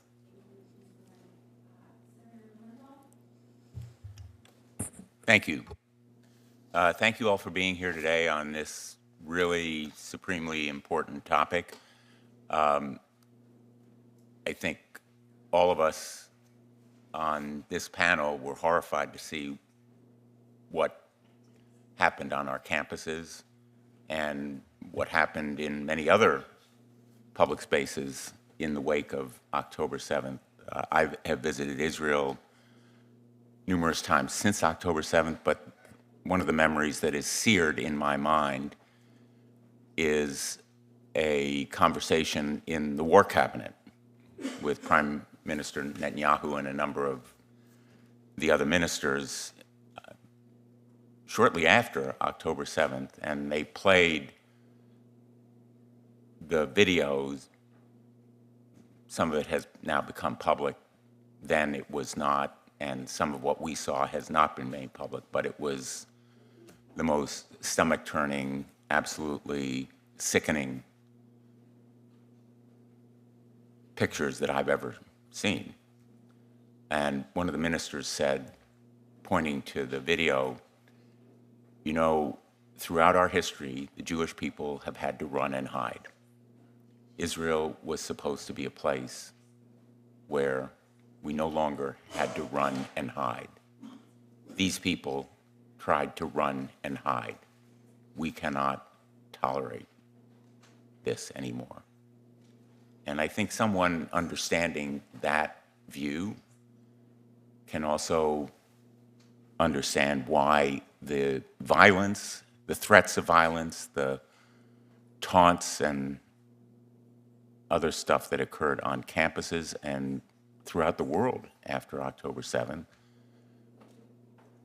raised such fears among the people who were targets of it. And so I thank you for being here today to talk intelligently and objectively, as dispassionately as anyone can, about this issue and what we can do in a legal sense, preserving the First Amendment, the right of free expression, and hopefully doing it in a way, as we've always done, to allocate time, place, and manner restrictions that make sense on college campuses, just as they would in the public square. And I think it is a continuing conversation that we're going to have to pursue on the definition, for example, of anti-Semitism. I'm not sure we have exactly the right answer, but I think that we need to talk in good faith among ourselves about what the right answer is. I'm an enforcer by training and by career. I'm a prosecutor. I did it as United States Attorney, the Chief Federal Prosecutor in Connecticut for 4.5 years. I did it as Attorney General of Connecticut for 20 years. So for me, enforcement of civil rights, to protect civil rights, is very, very important. And I'm very deeply troubled by the plan to dismantle the Office of Civil Rights in the Department of Education, which the new secretary has said she will do. She's going to dismantle the whole Department of Education. But the Office of Civil Rights, definitely, she's said, should no longer exist. If anyone here is in favor of dismantling the Office of Civil Rights, I'd like to hear you tell me why you should. And Mr. Rachlin, I know in your testimony you've strongly supported the continuation of the Office of Civil Rights. Maybe you can begin by telling me why. The Office for Civil Rights at the Department of Education is, as Ms. Kohab has said as well, one of the avenues for students to actually bring discrimination cases to a head. I think that this office is absolutely critical in being able to do real investigations on what is happening on campus and actually working with school administrators to actually come to a equitable outcome for that. If there is criminal intent, if there is discrimination involved, then I would say that it jumps into discrimination law rather than Department of Education. So I would say, like, in this space, OCR is absolutely vital to the kids that are Jewish, non-Jews, all across the country, to help address those issues. Thank you, Senator Blumenthal. Thank you. Senator Britt. Thank you, Madam Chairwoman. Want to thank Chairman Grassley for calling this hearing. I think it is so important that this committee does this work, and I wish that this committee had addressed this before now, but certainly appreciate his leadership in doing this. I had the opportunity to travel with Senator Blumenthal, my friend across the aisle, to Israel after October 7th. And to echo his words, what we saw was unimaginable. Couldn't wrap my head around it. It was gut-wrenching. It was heartbreaking. It was just out of the bounds of what you thought anyone was capable of doing. And when we came home to see what then occurred on college campuses here, I could not have been more disgusted. Not only what happened, but what was allowed to happen at what some believe or consider to believe some of our most elite institutions. So I look at that and take a step back, and you think about what Jewish students dealt with. And bottom line, Jewish students should have never been prohibited from entering sections of the campus because of who they were. Yet that happened at UCLA. Jewish students should have never had to navigate a professor tweeting out that Hamas's barbaric attacks constituted, quote, such an amazing day, exclamation point. But that happened at Yale. Jewish students should have never had to experience a professor referring to Hamas attack as something that was, quote, exhilarating and energizing. But that happened at Cornell. And Jewish students should have never had to have tolerated comments such as that, quote, October 7th is going to be every day for you, end quote, or, quote, yes, Hamas, we love you. We support your rockets too, end quote. But that, among many other things, happened at Columbia. These schools and their administrations who tolerated this, who allowed this to happen, it's repulsive. They brought shame on themselves. We have to take what we've learned from this, and we have to make sure that it never happens again. They've repeatedly proven that they deserve no benefit of the doubt at all in how they're going to handle anti-Semitism.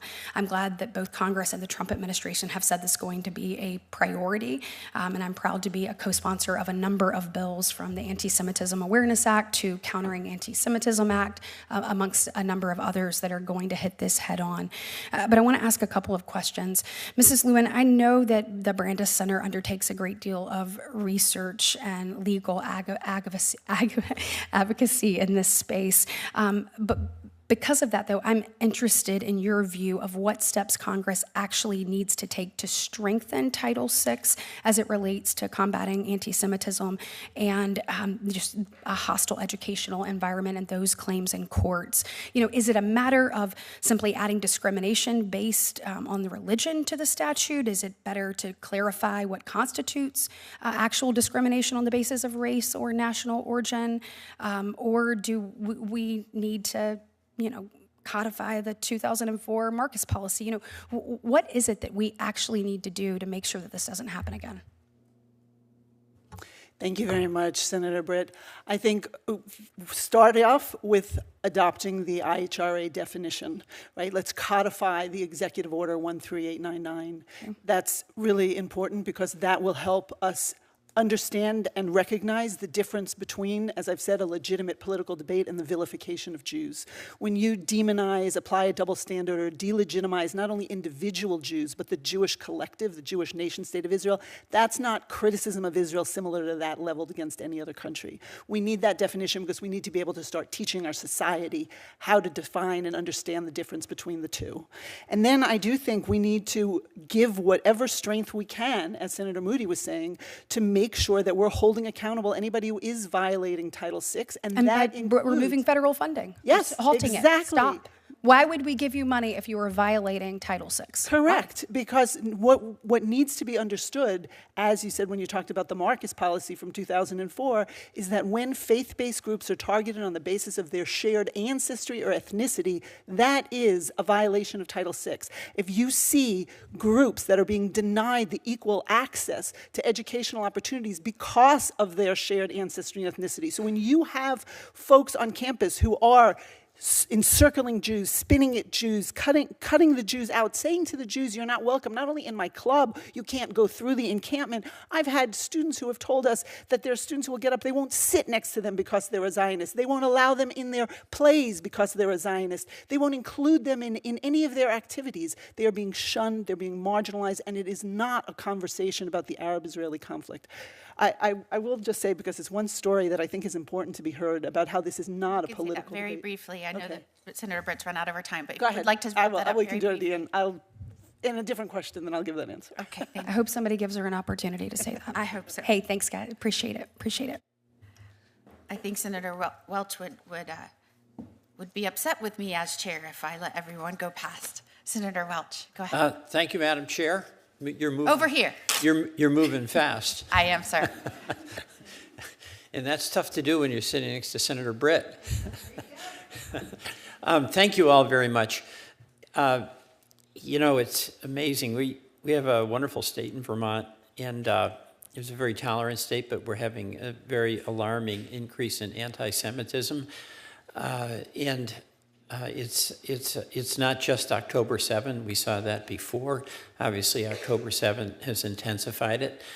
And I know all of you are living with it in a very real way. So I just want to express to you my gratitude that each of you is here. You know, the question is often, and rightly so, what's hate speech, what's fair speech? But there's also another reality, that there is real anti-Semitic behavior towards people in our communities. And, you know, I think about the Tree of Life and just the hate that inspired that. So even if on the panel there's disagreements about what's the best way to go, I think there's unity about making certain that everything that we can do, we will do to address anti-Semitism. I'll just ask a couple of questions here after expressing my gratitude for each of you. Mr. Racklin, you know, the President's issued an executive order, and obviously it's intended to try to address some of the concerns that several of the folks at the panel here have addressed. By definition, there's going to be a big argument about whether it goes too far or it doesn't go far enough. And by definition, any order that comes out is going to raise free speech questions that are going to be really debated. I just want you to have an opportunity to express your views on the orders regarding the political activities of international students. And should there be a distinction between the speech of a person who is here as an international student versus a person who is a citizen of the country? Thank you so much, Mr. Welch. Just speaking for Nexus, we at this time don't have a policy on foreign students. However, I would point out that the national strategy, which was, again, put together with 1,000 Jewish communal leaders that had broad bipartisan support, that was the basis for the Countering Anti-Semitism Act, which the vast majority of this committee supported, does not talk about deporting students in any way, shape, or form. It is not one of their recommendations. Moreover, I would take a step back, and recently the Jewish Council for Public Affairs, the Reform Movement, and the Conservative Movement led a letter of 100 different organizations speaking directly to the idea of deportation of individuals by this administration.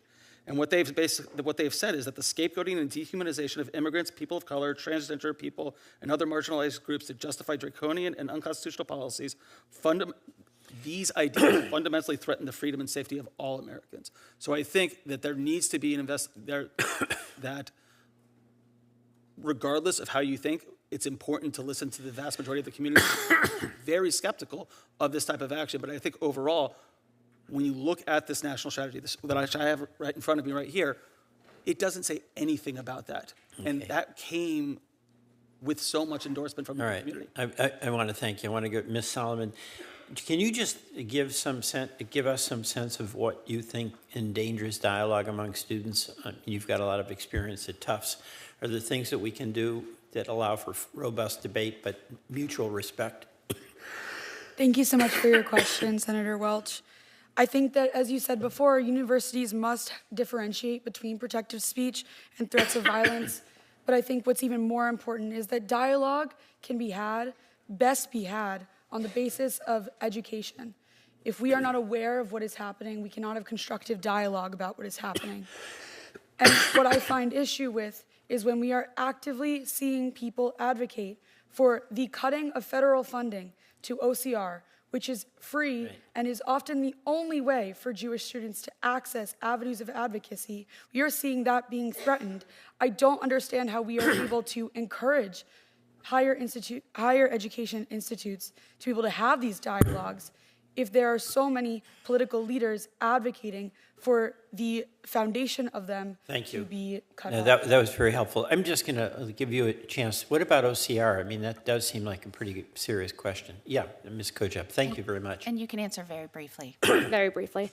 I don't advocate for the defunding of OCR, but at the same time, it wasn't defunded with nothing in place. They're replacing it with directed investigations. When I filed my case against NYU, OCR did open a complaint, and yet 3, 4, 5 years later, we see another lawsuit against NYU for the same exact thing, anti-Semitism. How do you get sued twice within 5 years for the same thing? Because whatever you did not work. So I'm not advocating for the defunding of OCR, but I am saying that at the same time, it has not been effective. Not a single school has lost their funding under Title VI, and it has not been enforced. Thank you, Ms. Cohab. Thank you, Senator Welch. Senator Blackburn. Thank you, Madam Chairman, and thank you all for being here, for your time, for the preparation for the hearing, and for speaking out. I think one of the things that has been so troubling to many of us is to see what took place on college campuses, and they seemed to pay no price. There was no penalty. There was no corrective action. And I appreciated, Ms. Cohab, your listing of the schools that were doing things wrong. And you said, how much time do you have? Because the list goes on and on. Now, the Anti-Defamation League has said that Vanderbilt University gets an A for fighting anti-Semitic activity, for being neutral, institutionally neutral, and for supporting free speech. And being from Tennessee, we recognize and appreciate that good work that Vanderbilt University is doing to keep students safe and to encourage robust, respectful debate. And my hope is that we will see some of these elite universities turn to that and appreciate that. You know, this nation has stayed strong and free because we have allowed free speech in the public square. And to see what has taken place on some of these campuses. I think a mom I talked to who had a child at one of these elite universities said it best. They had spent money getting through high school, getting the best grades, being academically competitive, and feeling that they had opened her mind to want to experience the world and learn and appreciate others with diverse opinions and views and cultures. And they sent her to school, and every time she came home, they noticed it seemed to be her worldview was narrowing. And the point of concern that had for them, and I just think, Ms. Lewin, I want you to just briefly touch on what universities should be doing, could be doing, where they have gotten so far off track on this that no longer can a student feel safe asking the question or delivering a counterpoint. So I'll give it to you, and you can use that time to tell the story you wanted to tell with Ms. Britt. Thank you very much. So universities, the first thing is they have to set the rules, and then they have to stick to them. They have to show that if you violate the rules, you will be held accountable. That's the most important thing that the universities have to do. But then they also need to be able to call out when there is a group on campus that is riling up the campus to turn against part of their community. And the story I was going to tell was about dialogue only works when you have willing participants. So Ms. Kochab talked about how in 2019 at NYU, there was a BDS, a boycott, divestment, sanction resolution that was adopted by the student government and endorsed by 53 student groups. But what was a little unusual at that time was that it called not only to boycott Israeli products and companies doing business with Israel, but to also boycott all of the Jewish organizations on campus, the pro-Israel groups, they called them. And you had then 53 student orgs that were saying, we're not going to engage with these Jewish students, we're not going to co-sponsor events with them or do projects with them. And so the university, to its credit, said, this is not a good thing to have so many of our students boycotting a group of our students. So they actually hired a professional facilitator to come in to try and facilitate a dialogue among these students. And I think Ms. Kochab was at that meeting. And so you had all these students who showed up, and the facilitator explained, we're not here, this is not a debate. We're not here to try and convince somebody I'm right, you're wrong. We're just going to go around the room and respectfully listen to one another. And what was supposed to be a 1.5-hour dialogue turned into a 2.5-hour discussion about whether the anti-Zionists would even talk to the Zionists. They said, we showed up here because we didn't want to risk losing our student government funding, but you can't force us to talk to one another. And I'm told that there was one Palestinian student in that room, and that student said, I don't understand it. The Jewish students seem to want to hear my story, but my allies won't let me tell it. And after 2.5 hours, the facilitator gave up. She said, I can't force you to talk. And she sent them home, and the university announced, we're not divesting from Israel, which is very nice, but it didn't do a thing to address this interpersonal tension between the students on the campus. Universities have to recognize that that's what's happening on the campus, the ostracizing, the marginalizing, the shunning of Jews, and they have to start addressing that. Thank you. Thank you so much. Senator Hawley? Thank you, Madam Chair. Thank you to all of the witnesses for being here. Let me say that I, too, am pleased that we're finally holding a hearing after years on this vitally important topic, particularly as these anti-Jewish, anti-Israel protests now erupt again on our college campuses, most of which, all of which, are getting massive amounts of federal funding. Mr. Rockland, is that how I say your name, by the way? Is it Rockland? Rackland, just Rackland. R-A-C-K rather than Rackland. Okay, I got it. All right. I'll see if I can adhere to that. Appreciate it. Let me just ask you, I just want to make sure that I heard you in response. I think it was to Senator Welch. Did you say that you're not in favor of canceling visas for foreign students who commit unlawful acts against Jewish students? I said at this time, Nexus does not have a position on that, the organization I work for. And then I went on to describe how in the national strategy, it doesn't talk about that, doesn't recommend that, and that was done in consultation with 1,000 leaders across the board and was supported by the ADL, AJC, JFNA, J Street, all of us. So you don't think that's not a good idea? I mean, why would we permit a foreign student who's here on a student visa who commits an act of violence, an unlawful act against a Jewish student? Why wouldn't we say, sorry, but if you're going to commit acts of violence against Jewish students, Jewish Americans or foreign Jewish students, whomever, we're going to revoke your visa. I mean, you're going home. So I think on that issue itself, I'm trying to think now. It's not, when you're talking about acts of violence and you're talking about actually breaking U.S. law towards students, that is criminal. That should be done through the Justice Department. When we're talking about deportation, that's immigration. So if there is a criminal investigation that leads to deportation, I think that's perfectly acceptable. Well, I'm talking about student visas. They're here on visas. They're here on particular. Doing that. Well, sure, but why don't we write into the process a condition of the visa that if you assault a Jewish student on campus, you're out of here. You're gone.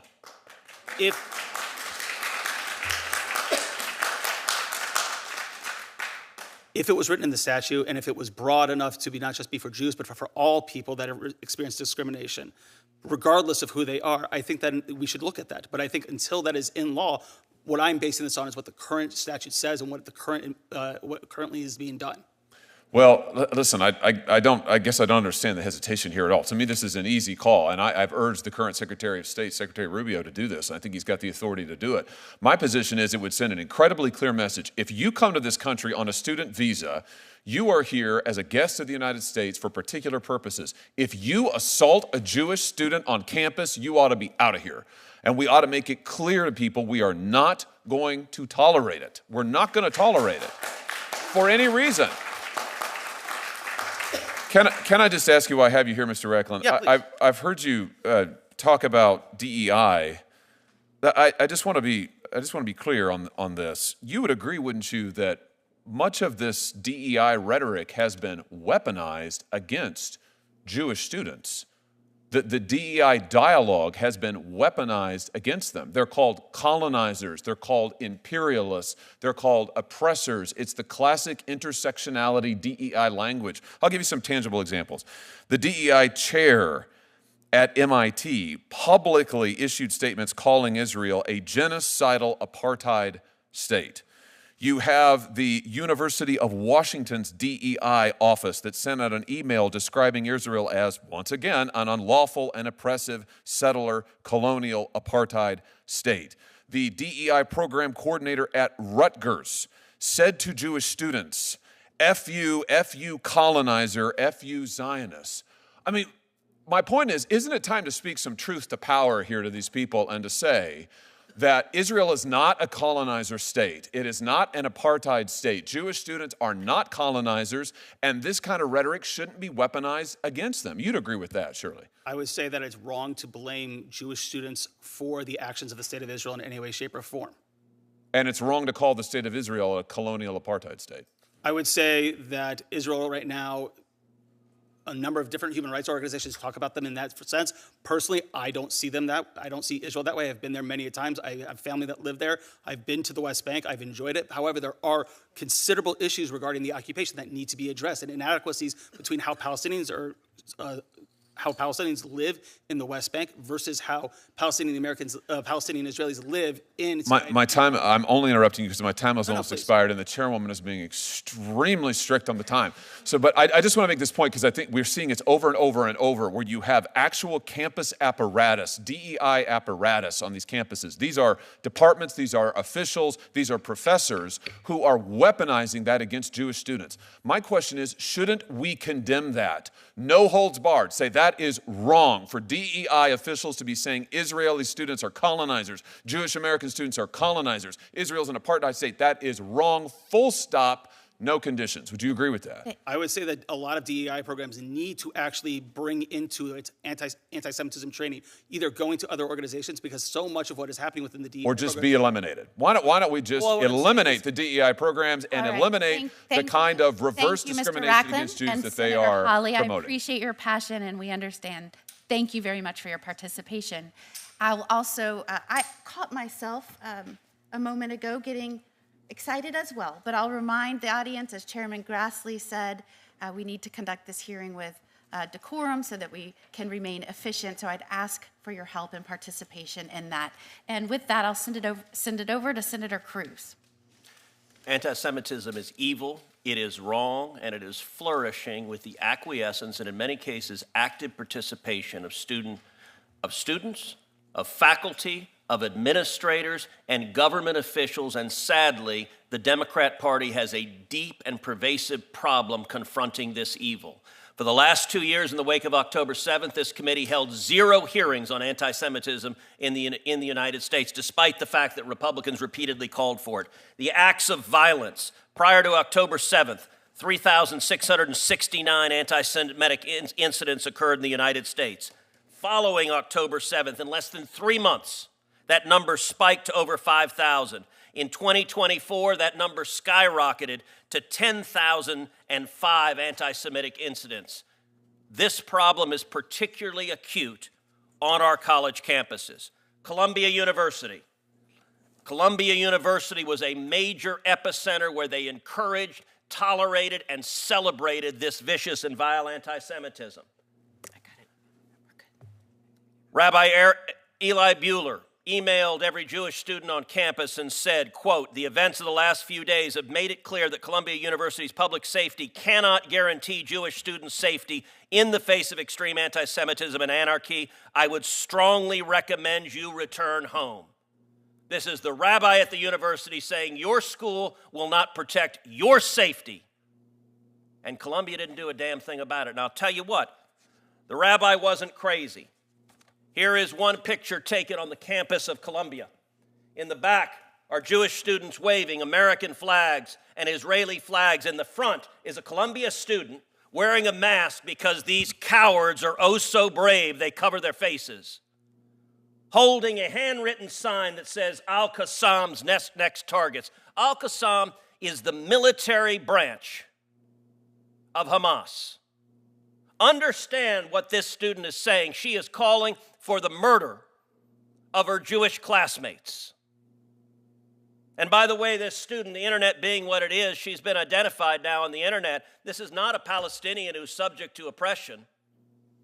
This is a rich blonde girl from Atlanta whose parents are multimillionaire real estate developers, and they got so proud, I'm sending my child to an Ivy League education where she'll be indoctrinated to dress up and advocate Hamas murdering Jewish students because they are Jews. Now, if you agree that is evil and vile, let me ask you something. Where are the Democrats? Not a one is here. And it's because the Democrat Party has decided the pro-Hamas wing of the party is more important than protecting Jewish students in America. And if you don't believe me, maybe you'll believe Chuck Schumer. No, that's the wrong one. No, it's not. Chuck Schumer, texting with Columbia, said the following. On January 4th, then President of Columbia, Shafik, explained to Shipman and her fellow co-chair David Greenwald that she had met with Senate Majority Leader Chuck Schumer, who advised Shafik that universities' political problems about anti-Semitism are really only among Republicans. We, the Democrats, we don't care about this anti-Semitism stuff. Ms. Lewin, am I the only person that has noticed that these anti-Israel, pro-Hamas, anti-Semitic protests, that the tents all match?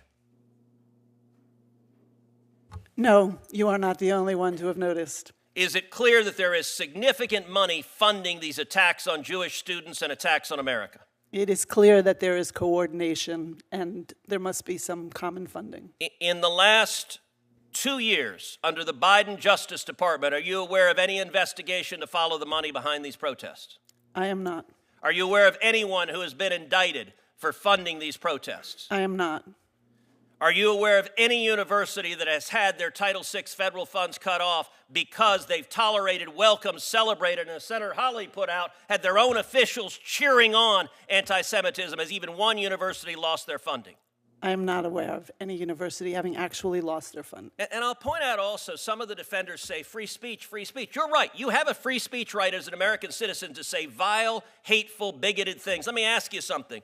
If a university student went into the public square dressed up in a Klan outfit, burned a cross, and said we should murder African-American students, do you have any doubt the university would expel that student? I am fairly certain that the universities would take action and ensure that their policies They should were followed. expel them if they're foreign students. They should be deported. And mark my words, if you are horrified at the anti-Semitism, you will see the Trump Department of Justice follow the money, prosecute the people who are paying for this, prosecute those engaged in violence, and cut off the money from universities that are tolerating and celebrating this. That is the rule of law. And ask yourself, why did the Biden Justice Department do absolutely nothing about this horror that is unfolding? Thank you, Senator Cruz. Senator Whitehouse, the floor is yours. Thank you. Just for the record, my count is that 8 Democrats have been here for this hearing, and didn't want to have anybody think that we were, for any reason, not interested. I want to offer a particular personal welcome to Mira Solomon. We have a friend in common who thinks extremely highly of you, and I wanted to pass that on.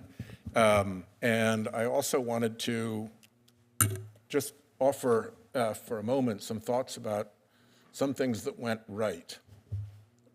There's been a lot of focus on what went wrong, and clearly a lot went wrong. But in Rhode Island, our universities did a pretty good job. And one thing that stuck out for me as somebody who looks at the justice system and particularly the concept of restorative justice, which is I think, a useful way to think about justice. In one of our universities,